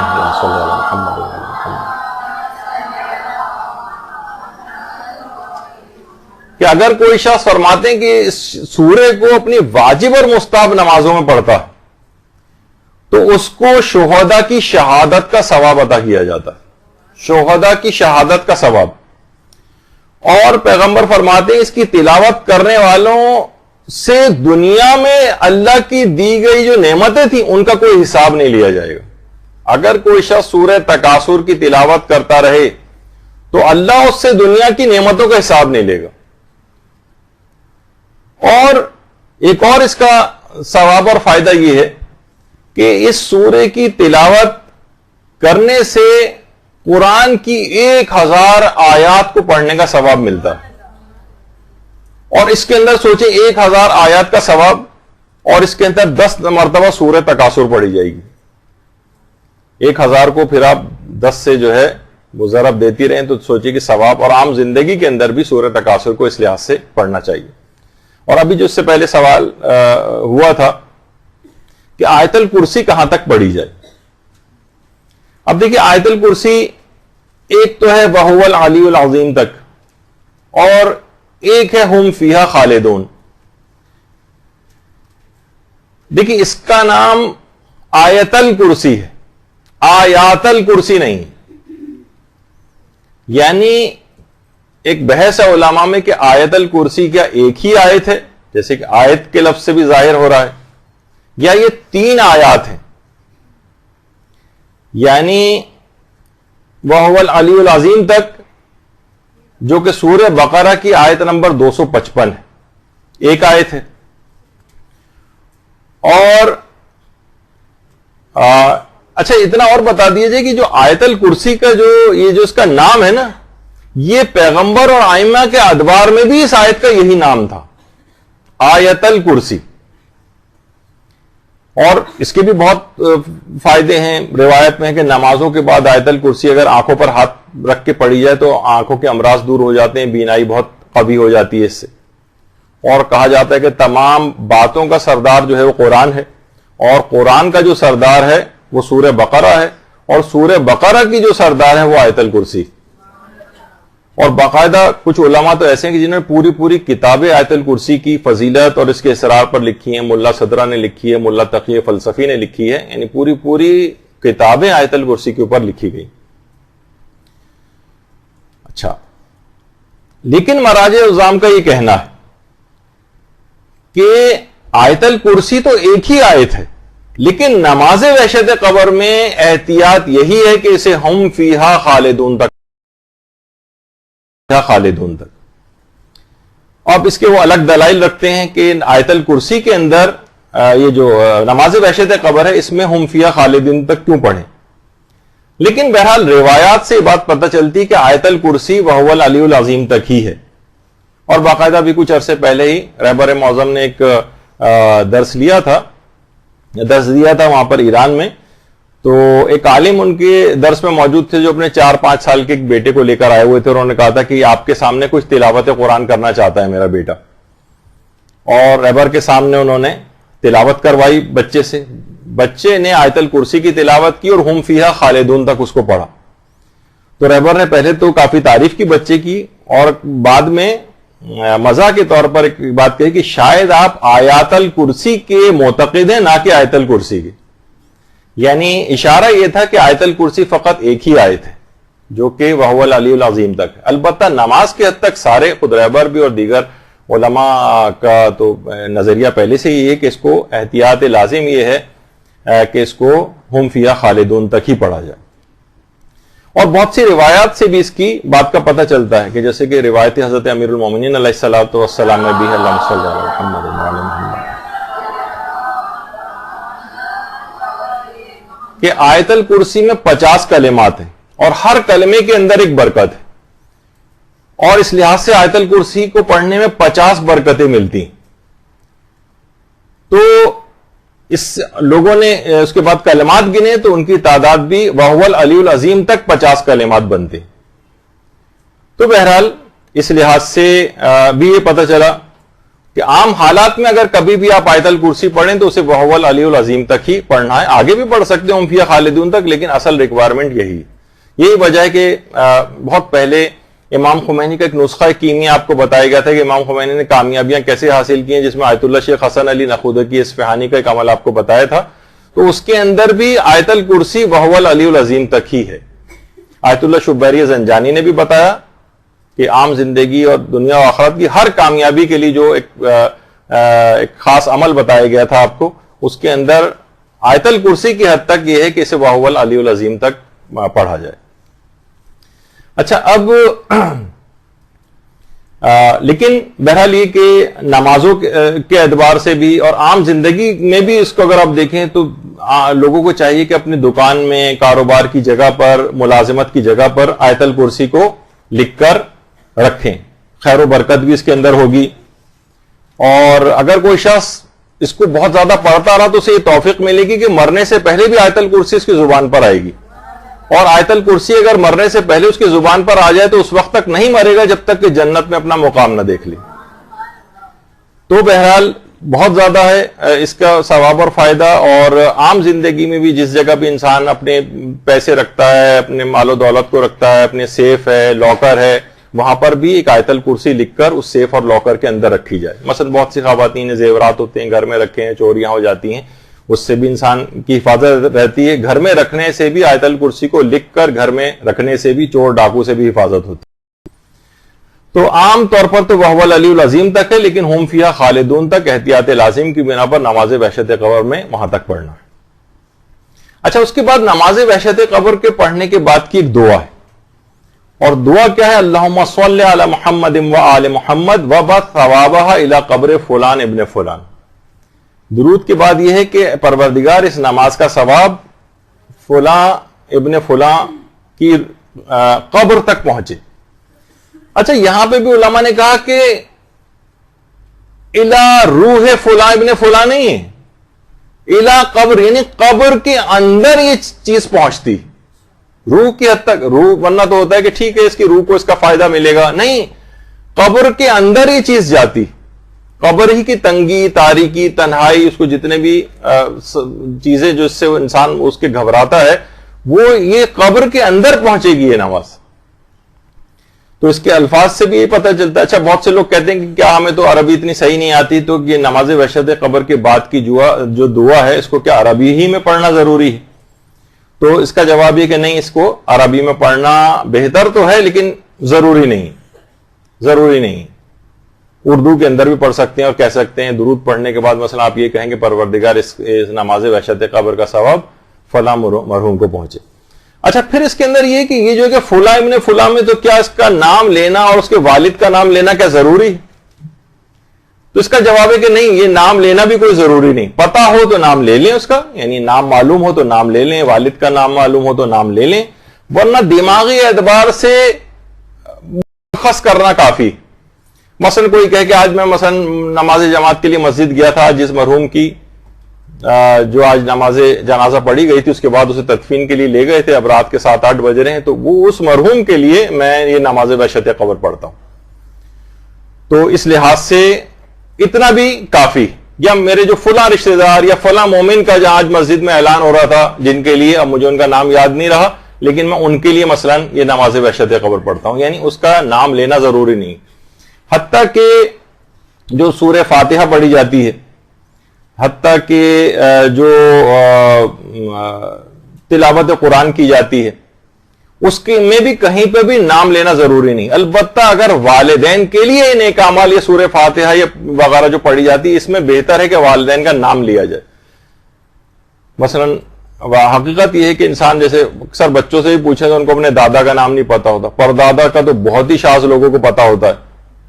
تو بس دیکھا جائے تو ناموں کی حقیقت یہی ہے کہ انسان جن کے لیے اتنی محنتیں کرتا ہے، ایک نسل کے بعد تو لوگ اس کا نام بھی بھول جاتے ہیں۔ تو بہرحال اس جگہ کو یاد رکھنا چاہیے کہ جہاں ہمیشہ رہنا ہے۔ جی وہ ہاں، میں ابھی آ رہا ہوں، یہ سارے مرحلے وار اسی کے اوپر۔ تو ابھی فی الحال تو یہ ہے کہ نام لینا ضروری نہیں ہے۔ اچھا، اس کے بعد پھر ایک مسئلہ یہ آتا ہے، یہ چلیں ابھی ان کا بھی جواب دے دیا جائے کہ کوئی نہ کوئی تو آج مومن مرا ہی ہوگا۔ مثلا ہم نہ مسجد گئے، نہ کسی سے کہیں سے اطلاع کوئی آئی، لیکن اتنی بڑی دنیا ہے، کوئی نہ کوئی تو مومن اس دنیا سے گیا ہوگا۔ تو جو بھی گیا ہو اس کو وحشت قبر، یا ایک ضروری نہیں کہ ایک گیا ہو، بہت سارے گئے ہوں، مثلا ہو سکتا ہے کہ ایک دن میں 100 مومنین جو انتقال کر گئے ہوں پوری دنیا میں ملا کر، تو رجائے مطلوبیت کی نیت سے ان سب کے لیے بھی ایک ہی نماز وحشت قبر پڑھی جا سکتی، رجائے مطلوبیت کی نیت سے. شاید یعنی رجائے مطلوبیت کہتے ہیں کہ یقینی طور پر ہم اس کو مستحب نہیں قرار دے سکتے، لیکن یہ کہ یعنی روایت میں ایک شخص کے لیے ایک نماز وحشت قبر کا حکم آیا ہے، تو کیا بہت سارے اشخاص کے لیے ایک ہی نماز پڑھی جا سکتی ہے؟ تو اس پہ علماء نے کہا کہ رجائے مطلوبیت کی نیت سے بہت سارے اشخاص کے لیے بھی نماز وحشت قبر پڑھی جا سکتی ہے. پھر ایک سوال اس کے اندر یہ آتا ہے کہ کیا نماز وحشت قبر کو مستحب کی نیت سے پڑھ سکتے ہیں؟ مستحب کی نیت سے اس میں علماء خاص طور پہ جو موجودہ مراجع ہیں، آیت اللہ سیستانی فرماتے ہیں کہ، اور آیت اللہ خوئی بھی یہ کہتے تھے کہ اس کو مستحب کی نیت سے نہ پڑھا جائے، بلکہ انہوں نے لکھا ہے کہ سزاوار یہ ہے، بہتر یہ ہے کہ اس نماز کو پڑھا جائے، کیونکہ آیت اللہ سیستانی اور آیت اللہ خوئی بھی وہ مستحبات کی دلیلوں کے لیے بھی اس کی مضبوطی کے قائل تھے. ابھی ہم اس بحث کے اندر نہیں جا رہے، کچھ سندی اشکالات علماء کے اندر ہوتے ہیں، سند کے اوپر بحث ہوتی ہے، تو اس لحاظ سے آیت اللہ سیستانی نے کہا کہ اس نماز کو پڑھنا چاہیے، ینبغی، سزاوار یہ ہے، بہتر یہ کہ اس نماز کو پڑھو، لیکن مستحب کی نیت نہ کریں، رجائے مطلوبیت کی نیت سے تاکید آئی ہے اس کی، اور بہرحال اس نماز کو جو ہے وہ پڑھ لیا جائے. اور دیگر علماء بھی جنہوں نے مستحب کے طور پر بھی اس کو لکھا ہے، وہ بھی انہوں نے قاعدہ تسامح کو استعمال کرتے ہوئے مستحب کے طور پر لکھا ہے، ورنہ سند کے اعتبار سے اس کے اندر کچھ اشکالات ہیں. اچھا، اب ابھی تک تو آپ نے سنا، کیا اس نماز کو کیا کبھی یہ نماز واجب بھی ہو جاتی ہے؟ تو جی ہاں، نظر کر کے اس نماز کو واجب بھی کیا جا سکتا ہے. تو دیکھیے ہمارے ہاں نظروں کا بس صرف ایک مٹھائی اور کھانا اس سے صرف سروکار رہ گیا ہے، دوسری طرف بھی نگاہ ہونی چاہیے آپ کی، جو اور زیادہ ثواب پہنچانے والی نظریں ہیں وہ ماننی چاہیے. اس میں یہ کہ اگر میرا فلاں کام ہو گیا تو جس مومن کی بھی مرنے کی اطلاع میں اس کے لیے اس رات نماز وحشت قبر پڑھوں گا. اب کیا ہے، نظر کر کے اپنے اوپر واجب کر لیا آپ نے، تو بہرحال اس لحاظ سے اس نماز کا ثواب بھی زبردستی اب آپ کو یہ نماز پڑھنا پڑے گی، ورنہ ہو سکتا ہے کہ اگر واجب نہ کرتے تو سستی آ جاتی، لیکن اب آپ کو دماغ میں رہے گا کہ میں نے نظر کر کے واجب کی. تو ویسے تو یہ نماز مستحب کی نیت سے بھی نہ پڑھی جائے، رجائے مطلوبیت کی نیت سے پڑھی جائے، لیکن اس کو واجب بھی کیا جا سکتا ہے اگر نظر کر لی جائے. اور اب اچھا، اب آ جائیے نماز وحشت قبر کا وقت کب سے کب تک ہوتا ہے. دیکھیے نماز وحشت قبر کا وقت تدفین کے بعد سے لے کر اور صبح تک رہتا ہے، تدفین کے بعد سے لے کر اور صبح تک. تو یعنی یہ اس کا ٹوٹل ڈیوریشن ہے نماز کا، یعنی تدفین کے بعد سے کہ معنی یہ کہ تو تدفین ہو سکتا ہے دن میں ہو جائے، لیکن نماز جو ہے مغربین کے نماز مغرب کی یعنی غروب آفتاب سے لے کر طلوع فجر تک اس کا وقت رہے گا، غروب آفتاب سے طلوع فجر تک. البتہ اس کے اندر بھی افضل کون سا وقت ہے؟ پچھلی دفعہ بھی آپ نے سنا تھا کہ ہم نے نوافل میں بھی اوقات فضیلت اور واجب نمازوں کے اندر بھی اوقات فضیلت کا ذکر کیا تھا. سب سے افضل وقت بہرحال نماز وحشت قبر کا یہ ہے کہ اس کو اول شب ہی میں پڑھ لیا جائے، نماز عشاء پڑھنے کے بعد. مغرب اور عشاء کے درمیان میں بھی اس کو پڑھا جا سکتا ہے، لیکن زیادہ بہتر یہ کہ نماز عشاء کو پڑھنے کے بعد اس کو پڑھا جائے. اور ویسے فجر تک پڑھی جا سکتی ہے، لیکن آیت اللہ ناصر مکارم شیرازی نے بھی لکھا ہے کہ اصلاً یہ جس وقت تدفین کے بعد فوراً ہی منکر و نکیر آ جاتے، فوراً. بلکہ روایت میں یہاں تک ہے کہ ابھی لوگ تدفین کر کے گھر پہنچے بھی نہیں ہوتے کہ سوال منکر و نکیر وغیرہ سب مکمل ہو چکا ہوتا ہے. تو بہرحال اس لحاظ سے اس کو جلد سے جلد پڑھ لینا چاہیے، جتنے بھی جلد ہو سکے. اول شب کے اندر بہتر ہے پڑھا جائے، اور نماز مغربین کو پڑھنے کے بعد نماز عشاء کو پڑھنے کے فوراً بعد اس نماز کو پڑھ لینا بہتر ہے، اگرچہ وقت اس کا طلوع فجر تک چلے گا. زیادہ بہتر یہی ہے. اچھا البتہ اگر تدفین میں کبھی تاخیر ہو جائے تو کیا نماز وحشت قبر میں بھی تاخیر ہوگی؟ جی ہاں، تدفین میں اگر تاخیر ہو رہی ہے تو نماز وحشت قبر پڑھنے میں بھی تاخیر کی جائے گی. جب تک تدفین نہیں ہو جائے گی تب تک نماز وحشت قبر کا دوسرا والا جو طریقہ ہے وہ جو اصل دفن کے بعد والی جو نماز ہے وہ نہیں پڑھی جا سکتی جب تک کہ تدفین نہ ہو جائے. کیونکہ بعض اوقات یہ ہوتا ہے کہ میت ہو سکتا ہے کسی دوسرے ملک سے جو ہے وہ آ رہی ہو، یا مثلا یہ بھی ہوتا ہے کہ اکثر لوگوں کے ساتھ یہ دیکھنے میں آیا ہے کہ جناب کچھ لوائقین ہیں جو دوسرے ملک سے آ رہے ہیں، دوسرے شہر سے آ رہے ہیں، ان کا انتظار کیا جاتا ہے. البتہ یہ بات روایات کے اعتبار سے زیادہ پسندیدہ نہیں ہے، اس کو پسندیدہ نہیں سمجھا جاتا کہ جناب آپ اس طرح سے اتنا زیادہ تاخیر کریں. مردہ بھی جلد سے جلد دفن ہونا چاہتا ہے، تو اس میں کوشش یہ کی جائے کہ تدفین کر دی جائے، سوائے اس کے کہ کوئی اور بہت اہم یا ضروری ایسی کوئی چیز جس میں انتظار کرنا ہی ضروری ہو. اور اگر انتظار کیا بھی جا رہا ہے تو پہلے والے طریقے والی نماز کم سے کم پڑھ دی جائے، تو تدفین سے پہلے والی جو ہے وہ پڑھی جاتی. اچھا اگر میت دن میں دفن ہو چکی ہو تو کیا دن میں ہی نماز وحشت قبر پڑھ سکتے ہیں؟ ظاہر میت دن میں ہی دفن ہو گئی 3-4 بجے، تو جواب یہ کہ جی نہیں، دن میں نماز وحشت قبر نہیں پڑھی جائے گی، نماز وحشت قبر رات ہی کو پڑھی جائے گی، اور اتنی دیر انتظار کرنا پڑے گا یہاں تک کہ رات شروع ہو جائے. چاہے ہو سکتا ہے فجر کے بعد تدفین ہو گئی ہو سکتا ہے ظہر کے وقت تدفین ہو گئی ہو، ظہر کے بعد تدفین ہو گئی ہو، لیکن انتظار کرنا پڑے گا غروب آفتاب کا، اور جب غروب آفتاب ہو جائے گی تب یہ نماز پڑھی جائے گی. اچھا بعض اوقات یہ ہوتا ہے کسی مومن کے مرنے کی کوئی اطلاع نہ ہو، غائب ہو جائے، اور امکان ہو کہ شاید یہ مومن انتقال کر گیا ہوگا، بہت عرصے سے اس کی کوئی خبر نہیں آ رہی. تو مثلا جنگ ہے، جنگ میں کوئی شخص غائب ہو گیا، بہت سارے ایسے چیزیں ہو سکتی ہیں.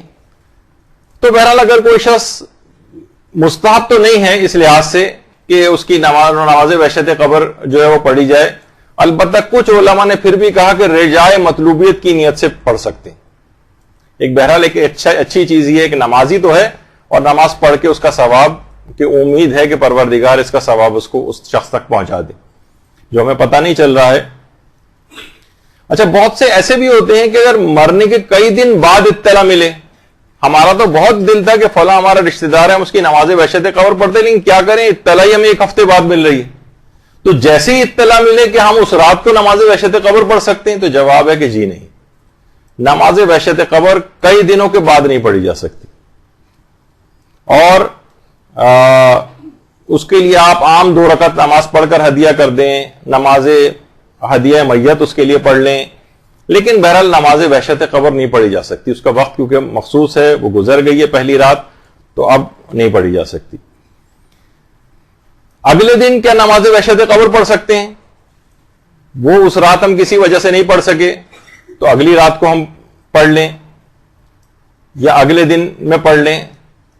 تو علماء کہتے ہیں نہیں، اس کا وقت بھی نکل گیا، اب نماز ہدیہ میت وغیرہ پڑھ لیں. البتہ کچھ علماء ہیں جیسے آغا خوئی، وہ کہتے تھے 1 رات یا 2 راتوں تک پڑھ سکتے ہیں، اس سے زیادہ اگر دیر ہو جائے تو پھر نہیں پڑھ سکتے. لیکن بہرحال یہ کہ اگلے دن کے لحاظ سے یعنی اگر وہ رات نکل گئی تو اب پھر آپ نماز ہدیہ میت وغیرہ پڑھیں، نماز وحشت قبر نہ پڑھیں. اچھا جو انتقال کے کافی عرصے بعد دفن ہو، اس کے لیے نماز وحشت قبر کب پڑھی جائے؟ یعنی انتقال ہو گیا، اب جیسے میں نے کہا کہ مثلا اس کی فلائٹ سے آ رہی ہے، اس میں تاخیر ہو رہی ہے، 2 روز بعد میت پہنچے گی، یا خدا نہ خواستہ کوئی ایسا مرحلہ قانونی طور پر ہے کہ پوسٹ مارٹم ہوگا اور اس کے بعد اور قانونی کارروائیاں ہوں گی اور نماز تدفین میں تاخیر ہو رہی ہے اس لحاظ سے.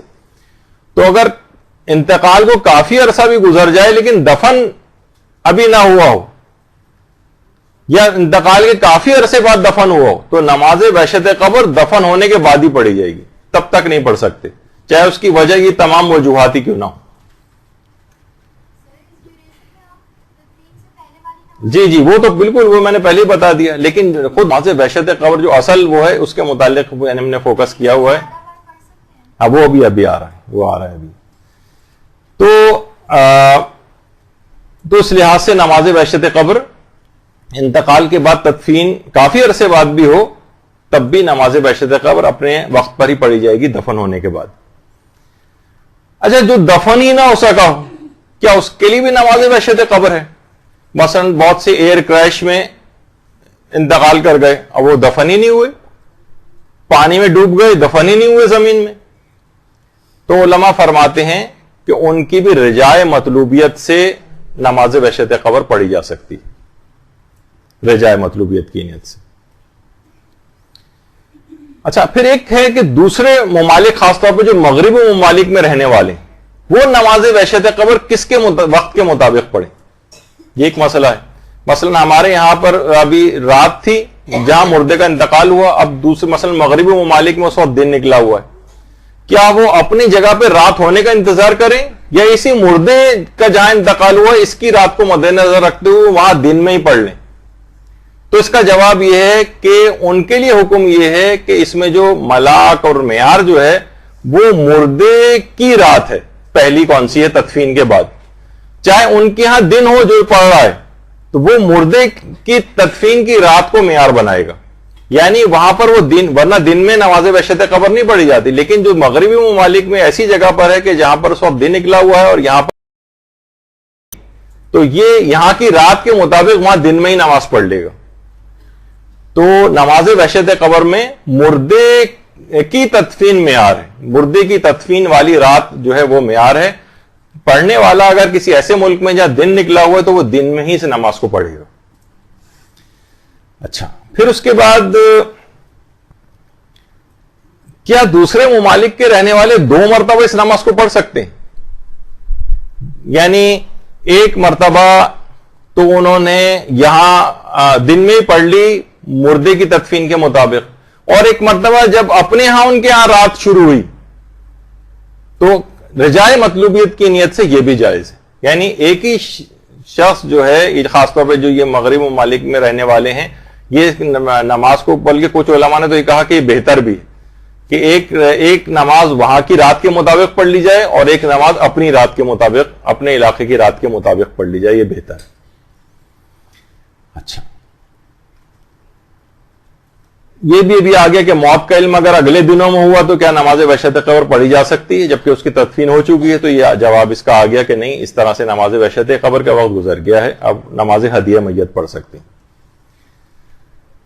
اور 1 یا 2 راتوں والا مسئلہ جو ہے وہ آیت اللہ خوئی نے خاص طور پہ لکھا ہے کہ 1 راتیں یا 2 راتیں اگر گزر جائیں اس کے بعد نہیں پڑھی جا سکتی، لیکن 1 یا 2 راتوں کی حد تک نماز وحشت قبر کو پڑھا جا سکتا ہے. لیکن آیت اللہ سیستانی نے تو بہرحال عمومی طور پر یہ لکھا ہے کہ بس تدفین والی رات اس کو پڑھا جائے اور باقی دنوں میں اس کو نہ پڑھا جائے.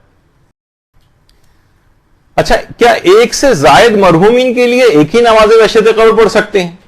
یہ بھی ابھی آ گیا اس سے پہلے کہ بہت سے مومنین ایک ہی دن میں دنیا سے انتقال کر جاتے ہیں، تو کیا سب کے لیے پڑھ سکتے ہیں؟ تو یہ جواب ابھی آ گیا کہ اگرچہ ایک مرحوم کے لیے ایک ہی نماز وحشت قبر پڑھی جاتی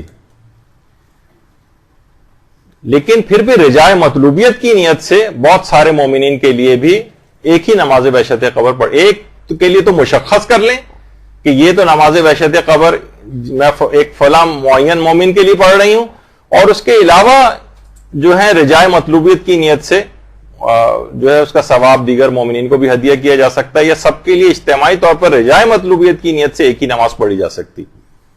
دیکھیے بہت ساری چیزیں ایسی ہیں نا کہ ایک چیز کے لیے ایک ہی ہو سکتا ہے. جیسے کہا جاتا ہے کہ عقیقہ، بہت سے لوگ پوچھتے ہیں کہ جناب ہم عقیقہ ایک بچے کا کرنے جا رہے ہیں تو 2 بچوں کا عقیقہ ایک ہی جانور پہ کر سکتے ہیں؟ نہیں. تو جواب ہے کہ نہیں کر سکتے.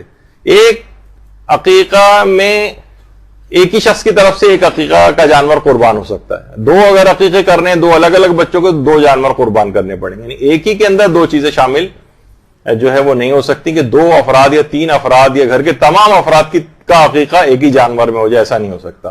اسی طریقے سے ایک نماز وحشت قبر ایک ہی مومن کے لیے پڑھی جائے گی، البتہ رجائے مطلوبیت کی نیت سے جائز ہے. جی ہاں سورہ قدر 10 دفعہ پڑھنی، بالکل.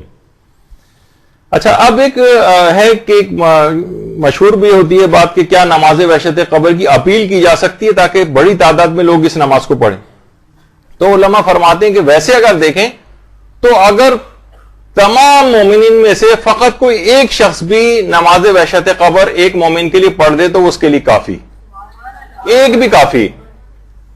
البتہ یعنی اس کے لیے بہت ماس لیول پر اپیلیں کرنا یعنی کی جا سکتی ہیں، اس کو روکنا بھی اس لحاظ سے نہیں چاہیے کہ ہر شخص، کیونکہ اس میں ہر شخص کے پڑھنے والے کا بھی ابھی آپ نے اجر و ثواب سنا ہے تو اس کا ثواب بھی دگنا ہو جاتا ہے اور اس کے نامہ اعمال کے اندر بھی کتنا ثواب لکھا جاتا ہے. تو اس میں اس لحاظ سے کوئی حرج نہیں ہے. اور بہت سارے افراد، بلکہ آیت اللہ ناصر مکارم شیرازی نے تو یہاں تک لکھا ہے کہ ایک آدمی کے لیے ایک شخص ایک معین کر کے نماز وحشت قبر پڑھ لے اور باقی جو افراد پڑھیں اسی شخص کے لیے وہ رجاء مطلوبیت کی نیت کرے. تو بہرحال یہ کہ ایک شخص کے لیے ایک نماز کافی ہے. البتہ یہ کہ زیادہ افراد بھی اگر پڑھیں تو رجاء مطلوبیت کی نیت سے پڑھ سکتے ہیں، اس کے اندر کوئی حرج نہیں.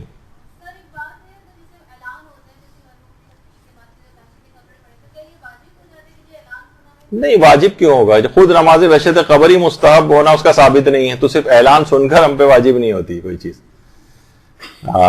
البتہ یہ ہے کہ ایک خود ہی انسان کو شوق پیدا ہوتا ہے، ثواب لینے کا ایک موقع اس کے ہاتھ میں آ جاتا ہے تو ضرور پڑھ لے.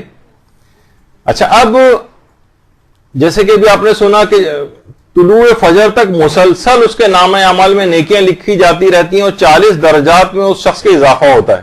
جو شخص بھی نماز وحشت قبر پڑھتا ہے تو اس لحاظ سے کوئی ایسی سننے کو آتی ہے تو بہرحال انسان کو چاہیے کہ وہ نماز وحشت قبر پڑھے. اچھا، ایک چیز اور بھی مشہور ہے کہ مستحب یہ کہ نماز وحشت قبر میں 40 کا عدد مکمل کیا جائے. ایک چیز مشہور ہے تو کہ اس بات میں کس قدر صداقت ہے؟ علماء فرماتے ہیں کہ اس کی کوئی شرعی حیثیت نہیں ہے، اس بات کی اس کا کوئی شرعی پروف نہیں ہے، اور کہ 40 لوگ ہی اس کو پڑھیں. بہت سے لوگ تو باقاعدہ اس لحاظ سے وصیت کر کے بھی جاتے ہیں اور کہتے ہیں کہ نماز وحشت قبر کے لیے ہمارے مال سے 40 مومنین سے نماز وحشت قبر پڑھوائی جائے. تو اگرچہ وہ صحیح ہے، وہ بھی پڑھ سکتے ہیں، اس میں کوئی حرج کی بات نہیں ہے. لیکن بہرحال یہ کہ 40 کے عدد کی کوئی یعنی شریعت نے اس بات کا تقاضا نہیں کیا گیا ہے کہ آپ 40 کا عدد مکمل کریں. ایک شخص کے لیے بس ایک نماز جو ہے اس لحاظ سے کافی. اچھا، کیا ایک مرحوم کے لیے ایک ہی شخص کئی بار نماز وحشت قبر پڑھ سکتا ہے؟ مثلا اس کے قریبی رشتہ دار ہیں، وہ چاہ رہے ہیں کہ نہیں، میرا ظاہر قریبی ہوتے ہیں تو ان سے جذباتی ایفیلیشن بھی زیادہ، ایک دفعہ ہم نے پڑھ لی لیکن دل کو قرار نہیں آ رہا، ہم چاہتے ہیں اسے اور فائدہ ملے، ایک اور دفعہ پڑھیں، ایک اور دفعہ دل چاہ رہا ہے، 3 دفعہ مثلا پڑھ رہے ہیں.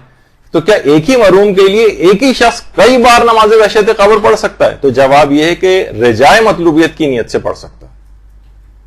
رجاء مطلوبیت والی نیت یعنی امید ثواب میں انشاءاللہ پروردگار، کیونکہ نماز بہرحال ایک اچھی چیز ہے تو اس کا ثواب اور فائدہ مردے کا بڑھتا چلا جائے، خود اس کے لیے بڑھتا چلا جائے. البتہ مستحب ہونے کی نیت نہیں کرے گا کہ اللہ نے کہا ہے کہ بار بار نماز وحشت قبر پڑھو، یہ والی نیت نہیں، بلکہ اپنی طرف سے ہم اس کو ایک امید ثواب کے اندر عمل کو انجام دینا چاہتے ہیں. اس میں بھی کوئی حرج نہیں. پھر ابھی ایک سوال آیا اس سے پہلے ہوا تھا کہ کیا نماز وحشت قبر کو اجرت دے کر پڑھوا سکتے ہیں؟ اچھا، ہمارا پیسے دے کر پڑھوانا اور دوسرے کسی فرد کا پیسے لے کر اجرت پہ اس نماز کو پڑھنا یہ جائز تو ہے، جائز تو ہے، لیکن علماء فرماتے ہیں کہ بہرحال اجرت کے عنوان سے اس کو نہ لیا جائے اور نہ دیا جائے، بلکہ دینے والا بخشش اور احسان کی نیت سے دے، اجرت کے طور پہ نہ دے. بہتر یہ ہے، یعنی جائز ہے پھر بھی لیکن بہتر یہ ہے. مثلا کسی سے آپ نے کہا کہ مولانا صاحب آپ نماز وحشت قبر پڑھ دیجئے گا میرے فلاں رشتہ دار کے لیے. انہوں نے کہا جی ٹھیک ہے، پیسوں ویسوں کی کوئی بات نہیں ہوئی اور انہوں نے نماز وحشت قبر پڑھ دی. تو اس کے بعد آپ ہدیے کے عنوان سے ان کو نماز وحشت قبر کے وہ پیسے دے دیجئے، اور وہ شخص بھی لینے والا بھی ہدیے کے عنوان سے اس کو قبول کرے. یہ بہتر شمار کیا گیا ہے کہ یہ والی نیتیں ہوں، اس کے اندر اجرت والی بات نہ آئے. لیکن بہرحال اگر اجرت کے طور پر بھی ہو تو جائز ہے، یعنی اس میں کوئی ویسی حرج نہیں ہے کہ مناسب اور افضلیت والی بات بتائی گئی. اچھا، اگر اجرت طے کر لی، مثلا بہت سے ہوتا ہے نا کہ فلاں رشتہ دار کی ہمارے طبیعت بہت خراب ہے اور ICU میں ہے اور ڈاکٹر نے جواب دے دیا ہے. اب کوئی مولانا صاحب آئے، آپ نے کہا مولانا صاحب اتنی اجرت دوں گا, آپ طالب علموں وغیرہ سے کہہ دیجیے گا اتنی تعداد کے اندر ان کے لیے نماز وحشت قبر پڑھ لیں. مولانا صاحب کو آپ نے پیسے دے دیے, وہ پیسے لے کے چلے گئے, اور ظاہر ہے کہ زندگی اور موت اللہ کے ہاتھ میں. بہرحال کئی دنوں بعد پھر ان صاحب کا جن کے متعلق کہا تھا انتقال ہوا. اب یہ جس نے اجرت لی تھی یہ بھول گیا اس رات کو پڑھنا. اب پہلی رات نکل گئی, اب اسے بعد میں یاد آ رہا ہے, تو کیا یہ کر سکتا ہے کہ بعد میں, کیونکہ اجرت لے چکا, اب بعد میں نماز وحشت قبر پڑھ لے؟ اب علماء نے کہا نہیں, اجرت لینا اس کا جائز نہیں ہوگا. یا تو مالک کو راضی کرے, یا مالک سے معاف کروائے, یا اس کو پیسے واپس کرے. اور اگر مالک نہیں مل رہا, پتہ نہیں جس نے کہا تھا وہ کہاں چلے گئے, اب ہمارا ملاقات بھی ان سے نہیں ہو رہی ہے, تو یہ پیسہ مجہول المالک کے حکم میں ہوگا, اور حاکم شرع کی اجازت سے اصل مالک کی طرف سے صدقہ کرنا پڑے گا. تو بہرحال کیونکہ ایک لحاظ سے تمام باتیں مکمل ہو جائیں نماز وحشت قبر کے اعتبار سے, کہ اگر کوئی شخص, کیونکہ مختلف جگہوں پہ لوگ اس کو سنتے ہیں, جو نماز وحشت قبر اجارے کے طور پر بالفرض اگر کر رہا ہے تو اس کو تدفین والی رات ہی اس کو پڑھنا ہے. وہ رات اگر اس نے اس طرح کسی بھی وجہ سے نکال دی تو یہ اس پیسے کا مالک نہیں بنے گا. جو اجرت اس نے اس رات کی طے کی ہے, پھر یا تو مالک کو راضی کرو, یا اس سے معاف کرواؤ, یا اس کو واپس کرو. نہیں مل رہا تو مجہول المالک کے عنوان سے اصل مالک کی طرف سے ان پیسوں کو صدقہ کرو. یعنی کھا نہیں سکتے نا نماز وحشت قبر, بعد میں آپ پڑھ سکتے ہیں کہ بھائی ٹھیک ہے اس وقت تو میرا نکل گیا موقع, میں اجرت بھی لے چکا ہوں, تو میں بعد میں نماز کو پڑھ دیتا ہوں, ثواب تو مل ہی جائے گا. نہیں, ایسا نہیں کر سکتی. ابھی وہ بھی آ رہا ہے آگے, ساری چیزیں مکمل ہوں گی ابھی خالق. اچھا, کیا بہت سے افراد کی طرف سے اجارہ لے کر ایک ہی نماز وحشت قبر پڑھ سکتے ہیں؟ بہت سے دیکھیے لوگوں کے متعلق یہ بات آتی ہے, وہ کیا کرتے ہیں کہ مثلا ایک ہی, جیسے ہوتا ہے نا کہ آپ سنتی ہیں کہ ایک ہی خاندان کے 20 افراد مثلا جو وہ ہو گئے کسی حادثے میں, کریش ہو گیا جہاز, اور بہت ساری وجوہات سے, تو اب وہ لوگ ان اجارے کے اوپر نماز وحشت قبر جو ہے وہ پڑھوا رہے ہیں. اور مثلا 20 افراد کا اجارہ ایک شخص کو دے دیا گیا, اس نے کہا کہ 20 افراد کا اجارہ اس نے لے لیا پیسے, لیکن ایک ہی نماز وحشت قبر پڑھ کر سب کو اس کا ثواب ہدیہ کر دیا, سب کی طرف سے پڑھ دے, تو یہ کافی نہیں. یعنی اس کو جتنی اس نے اجارے لیے ہیں اتنی ہی نماز وحشت قبر پڑھنا پڑیں گی. یعنی جتنے اجارے ہیں اتنی ہی نمازیں پڑھنا ہے. یعنی یہ نہیں کر سکتا کہ سب کی طرف سے ایک ہی نماز جو ہے وہ پڑھ دے. اچھا, اب ایک سوال اس کے اندر یہ بھی کہ نماز وحشت قبر کو جماعت سے پڑھا جا سکتا ہے؟ جواب ہے کہ نماز وحشت قبر جماعت سے نہیں پڑھی جا سکتی. اچھا, پھر ایک اور سوال آتا ہے کہ دیگر مسالک میں بھی کیا نماز وحشت قبر کا کوئی تصور ہے؟ تو جواب یہ ہے کہ دیگر مسالک جو ہیں, یعنی فقہ جعفری کے علاوہ, ان میں نماز وحشت قبر کا کوئی تصور نہیں, بلکہ کچھ مسالک تو باقاعدہ اس نماز کا نام لے کر اس کو بدعت بھی قرار دیتے ہیں.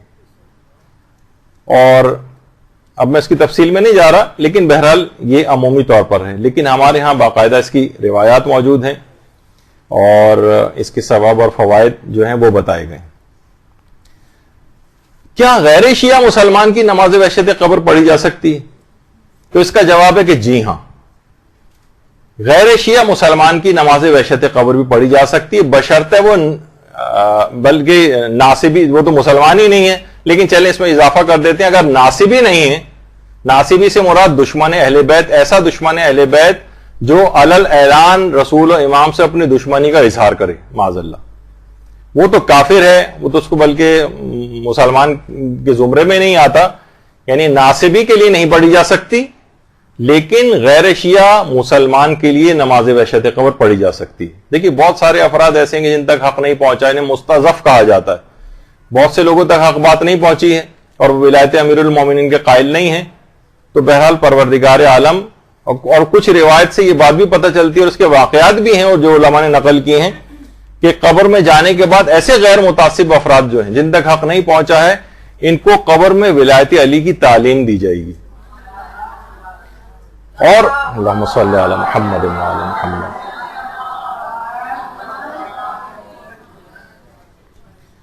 تو وہاں جب وہ تعلیم مکمل کر لیں گے, اس کے بعد پھر داخل جنت کیے جائیں گے. اور کچھ کے لیے میدان قیامت کے لحاظ سے بھی ہے کہ حق ان کے سامنے وہاں جا کر پیش کیا جائے گا, پھر یہ سوال پیدا ہوتا ہے وہ تو قبر قیامت یہ سب کچھ دیکھ کر آ گئے ہیں, وہ تو فوراً قبول کر لیں گے. تو علماء کہتے ہیں انہیں فطرت دنیا پر باقی رکھ کر ان کے سامنے حق کو پیش کیا جائے گا. یعنی یہ نہیں کہ وہ چیزیں دیکھ لی ہیں تو فوراً جس طرح کا آدمی ڈر کے مارے بہت سی چیزیں قبول کر لیتا ہے, نہیں, فطرت دنیا پہ باقی رکھ کر.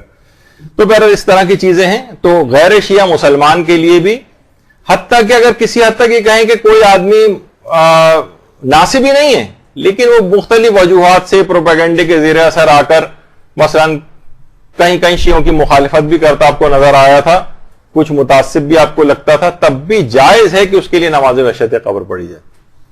جائز, یعنی حرام کی حد تک بات ابھی تک نہیں, جب تک کہ ناصبی نہ ہو. ناصبی کے لیے نہیں پڑھی جا سکتی. حتیٰ کہ ایک دفعہ ہم نے جب قضا نمازوں کے, والدین کی قضا نمازوں کے مسئلے بتائے تھے, اس میں بھی آیا تھا کہ اگر بیٹا جو ہے وہ شیعہ ہے اور اس کے بڑا بیٹا شیعہ ہے اور والد اس کے غیر شیعہ مسلمان تھے, تو ویسے تو بڑے بیٹے پر باپ کی قضا نمازیں اور روزے ادا کرنے ضروری ہوتے ہیں, لیکن باپ اگر غیر شیعہ تھا تو اس کے نمازوں کی قضا اور روزوں کی قضا واجب نہیں ہوتی. لیکن پھر بھی اگر کروانا چاہے تو کروا سکتا ہے. لیکن یہ کہ اسی طریقے سے نماز وحشت قبر کا بھی ہے کہ غیر شیعہ مسلمان کے لیے بھی نماز وحشت قبر پڑھی جا سکتی. کیا غیر شیعہ کے لیے سورہ فاتحہ, تلاوت قرآن, صدقہ یا نماز بھی ہدیہ کی جا سکتی ہے؟ تو اس کا جواب ہے کہ جی ہاں, سورہ فاتحہ بھی ان کے لیے پڑھ سکتے ہیں, تلاوت قرآن بھی کر سکتے ہیں, اور صدقہ بھی دے سکتے ہیں, اور 2 رکعت نماز پڑھ کے ان کو ہدیہ بھی کر سکتے ہیں. اس میں کوئی نہیں چیز نہیں ہے, سب چیزیں اس کے اندر جائز ہیں. اور اسی طریقے سے غیر شیعہ مسلمان کی نماز جنازہ بھی پڑھی جاتی ہے, البتہ اس کی فی الحال ہم اس تفصیل میں نہیں جا رہے. کیا کسی شہید کی نماز وحشت قبر بھی پڑھی جا سکتی ہے؟ تو جواب ہے کہ جی ہاں, اگر کوئی شخص شہید ہوا ہے تو شہید کے لیے بھی نماز وحشت قبر ہے. دیکھیں, نماز وحشت قبر اصل میں نماز ایک لحاظ سے ہدیے والی چیز ہے, ایک تحفہ بھیجا جاتا ہے. اور گھبراہٹ اور وحشت تو دیکھیے ایک معصوم اور بے گناہ کو بھی ہوتی, جیسے کہا جاتا ہے نا کہ اگر بالکل جس نے کوئی گناہ بھی نہیں کیا, جو قصوروار بھی نہیں, عدالت کے کٹہرے میں کھڑا ہونے سے وہ بھی ڈرتا ہے. یعنی بالکل, یعنی ضروری نہیں کہ گناہ گار ہی کوئی سب چیزیں ہوں. تو بہرحال اس کا جو ثواب فائدے پہنچانے کے اعتبار سے شہید بھی اگر کوئی شخص ہوا ہے تو اس کے لیے بھی نماز وحشت قبر جو ہے وہ پڑھی جا سکتی کہ اس کو اس کا ثواب ملے گا. اسی طرح سے کیا نابالغ بچے کی, مثلا نابالغ بچہ اس دنیا سے چلا گیا, کیا اس کے لیے بھی نماز وحشت قبر پڑھ سکتے ہیں؟ جواب یہ کہ پڑھ تو سکتے ہیں, البتہ اس کی ضرورت نہیں, بلکہ یہ مشروع نہیں. اگر کوئی شخص مشروعیت کی نیت سے, یعنی شریعت نے اس کا حکم دیا, اس نیت سے پڑھے تو شاید گناہگار بھی ہو جائے. تو بہرحال, لیکن یہ کہ بہرحال اگر یہ نیت نہیں ہے, ایک عمومی طور پر رجاء مطلوبیت کی نیت سے نابالغ بچے کے لیے بھی اگر نماز وحشت قبر ہو تو اس کو بھی ثواب ہدیہ یہ سب اس کی قبر میں پہنچے گا, جس سے وہ خوش ہوگا, اس کی روح خوش ہوگی. تو اس عنوان سے نماز وحشت قبر کو پڑھا جا سکتا ہے. اسی طریقے سے نماز وحشت قبر کو چلتے پھرتے بھی پڑھ سکتے ہیں. اتنا وقت نہیں ہمارے پاس ایک جگہ کھڑے ہونے کا, لیکن کسی جگہ میں جانا ہے کوئی چیز لینے کے لیے, ڈرائیو کرتے ہوئے جانا ہے, تو وضو کر کے اور بیٹھ کر بھی یا سواری پر بھی نماز وحشت قبر کو یا چلتے پھرتے بھی پڑھا جا سکتا ہے. البتہ یہ رہے کہ دماغ میں کہ نماز وحشت قبر میں قنوت پڑھنے کا استحباب ثابت نہیں, کیونکہ روایت میں کے طریقوں میں قنوت آیا نہیں. البتہ اگر کوئی ہاتھ اٹھا کر بعنوان دعا پڑھ لے تو اس کے اندر حرج نہیں ہے, لیکن قنوت کی قصد نہ کرے کہ یہ میں قنوت کے طور پر, بلکہ ہاتھ اٹھا کر دعا کے عنوان سے پڑھ سکتا ہے. اور نماز وحشت قبر کے لیے اذان اور اقامت بھی نہیں, یعنی کوئی شخص اذان و اقامت دینا بھی چاہے کہ میں اپنے طور پر ایک ثواب لینے کے لیے اذان و اقامت کہوں تو شاید یہ گناہ بھی ہو جائے. تو اذان و اقامت نہیں ہے اس کے لیے. اور ایک مسئلہ یہ بھی ہے, بعض اوقات یہ ہوتا ہے کہ کیا نوافل یومیہ کے ساتھ نماز وحشت قبر کا تداخل کر سکتے ہیں؟ مثلا یہ کہ نماز نافلہ مغرب آپ پڑھ رہی تھیں, تو آپ نے سوچا کہ اسی کے اندر یہ بھی 2 رکعت کر کے 4 رکعتیں ہیں نافلہ مغرب کی, تو ہم 2 رکعت نافلہ مغرب کی نیت کے ساتھ ہی اگر ہم 2 رکعت نماز وحشت قبر کی بھی نیت کر لیں تو کیا ایسا کیا جا سکتا ہے؟ تو باقاعدہ اس کو لکھ کر بھی پوچھا گیا. وکیل سے تو وہاں سے جواب ہے کہ یہ بات بہت بعید ہے، یعنی ایسا نہیں کیا جا سکتا، یعنی نوافل یومیہ کے ساتھ نماز وحشت قبر کا تداخل یہ نہ کیا جائے. چلیں کہ جس کو سمجھ نہیں آیا اس کو رہنے دیں. اچھا، علماء نے ایک چیز اور بھی کتابوں میں نقل کی کہ وحشت قبر کے لیے تو یہ نماز ہی ہے، اور وحشت قبر کو دور کرنے والا بھی ایک عمل ہے، اور وہ ہے کہ اگر انسان کامل ترین رکوع کرے، کامل ترین رکوع. ہمارے پانچیں امام محمد باقر علیہ الصلوۃ والسلام فرماتے ہیں اللہم صلی علی محمد وعلی محمد، کہ جو شخص بھی کامل ترین رکوع کرے گا قبر میں اس کو وحشت نہیں ہوگی. اچھا، کامل ترین رکوع، اس کے لیے تھوڑا سا آپ کو پیچھے جانا پڑے گا. جہاں ہمارے رکوع کی گفتگو ہوئی تھی بہترین نماز کیسے پڑھیں میں، وہاں پر اس کے طریقے بھی بتائے تھے کہ کون کون سے ایسے مستحبات ہیں، کچھ خاص دعا ہے رکوع کے اندر آخری رکعت کے آخری رکوع میں خاص طور پر پڑھنے کی، کہ جو امام زمانہ نے آیت اللہ مرشی نجفی کو تعلیم کی تھی. اور اس طرح سے اس کامل ترین رکوع کے اندر رکوع کو طول دیا جائے، رکوع کی کچھ خاص مستحب دعائیں جو ہیں وہ پڑھی جائیں، تو اس کو کہا جاتا ہے کہ کامل ترین رکوع. تو نماز تو اس کی قبر میں وحشت نہیں آئے گی، پانچویں امام بات بیان فرماتی. تو نماز وحشت ہی نہیں بلکہ عام زندگی کا بھی ایک عمل ایسا ہے جس سے آپ روزانہ بھی کر سکتے ہیں، جس سے قبر میں وحشت داخل نہ ہو. اچھا، اب دیکھیے اتنی اہم ہے یہ، بہرحال یہ نماز کے عرفا اس نماز کو روحانیت کو بڑھانے کے لحاظ سے جو دستور العمل دیے جاتے ہیں اس کے اندر بھی تحریر فرمایا ہے اور لوگوں کو بتاتے ہیں. جیسے ملا حسین قلی حمدانی، ملا حسین قلی حمدانی نے باقاعدہ یہ چیز بتائی ہے، اور ملا حسین قلی حمدانی اتنے عظیم عالم جو ہے وہ گزرے ہیں کہ ان کے شاگردوں میں تھے آیت اللہ جواد ملکی تبریزی، جو امام خمینی کے عرفانیت کے استاد تھے. آیت اللہ جواد ملکی تبریزی یہ ملا حسین قلی حمدانی کے شاگرد تھے، اور ملا حسین قلی حمدانی اپنے شاگردوں کو باقاعدہ ایک دستور العمل دیتے تھے 6 چیزوں کا. کہتے تھے اگر تمہیں اپنی روحانیت قوی کرنی تو تم ان 6 چیزوں کے اوپر عمل کرو. وہ کون سی 6 چیزیں تھیں؟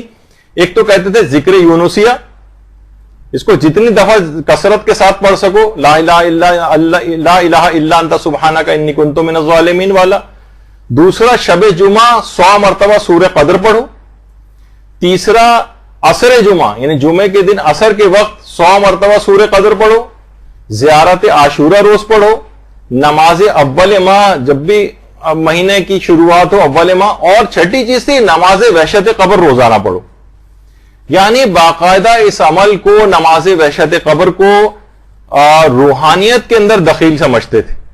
یعنی اگر کوئی شخص روزانہ اس کو پڑھے تو یعنی دستور العمل کے طور پر اپنے شاگردوں کو روحانیت قوی کرنے کے لیے اس کی تعلیم دی جاتی تھی. تو بہرحال یہ بہت ہی عظیم ایک ثواب کو حاصل کرنے والی چیز ہے. اس کے تمام فقہی احکام، تمام اس کے فضائل اور برکات یہ آپ نے سنے، اور امید ہے کہ کافی حد تک اس میں نماز وحشت قبر کا چیزیں اور مسائل آپ کو کلیئر ہو گئے ہوں گے. انشاءاللہ اگلی کلاس میں نماز غفیلہ اور نماز جعفر طیار اور کچھ اور مستحب نمازوں کا اسی طریقے سے مسائل اور احکام اگلی نشستوں کے اندر بیان ہوں گے. وصلی اللہ علی محمد وآلہ الطیبین الطاہرین. برحمتك يا أرحم الراحمين وصلى الله على محمد وآله الطاهرين.